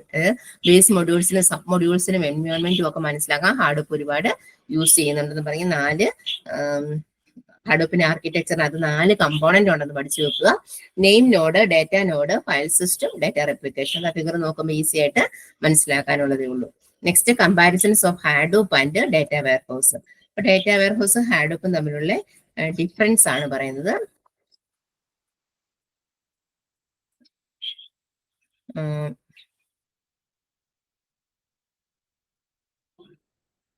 Difference കൂടെ പറഞ്ഞിട്ട് നമുക്ക് സ്റ്റോപ്പ് ചെയ്യാം, അല്ലെ പിന്നെ അടുത്ത ചാപ്റ്ററിലോട്ട് കയറത്തില്ലോ. അതായത് ഇപ്പൊ നമ്മൾ പറഞ്ഞു ഹാഡൂപ്പ് അതിനകത്ത് എന്തൊക്കെ ഡിഫറൻസ് വരാം എന്നുള്ളത് നോക്കിയേ. അതായത് Hadoop works on the principles of schema on read, data warehouses principles of schema on write. നമ്മൾ മുമ്പ് ഡാറ്റ ലേക്കും ഡാറ്റ വെയർഹൗസ് നമ്മളുടെ ഡിഫറൻസ് പറയുമ്പോഴും ഓൺ സ്കീമ ഓൺ റീഡും റൈറ്റും പറഞ്ഞല്ലോ. അപ്പൊ ഹാഡൂപ്പ് റീഡ് ആയിരിക്കും, ഡാറ്റ വെയർഹൗസ് റൈറ്റ് ആയിരിക്കും. പിന്നെ schema is on heterogeneous nature ആയിരിക്കും. On read allows adaptability with heterogeneous nature of data enter, അല്ലെ അവിടെ നമുക്ക് ഹെട്രോജീനസ് ഡാറ്റ ആയിരിക്കും വരുന്നത്. പിന്നെ performance, governance, security, flexibility. Performance Hadoops like Spark, Impala etc. allow a near real-time implementation for data preparation across systems, data visualization in the most current database. Governance in Hadoop is relatively highly configured architecture.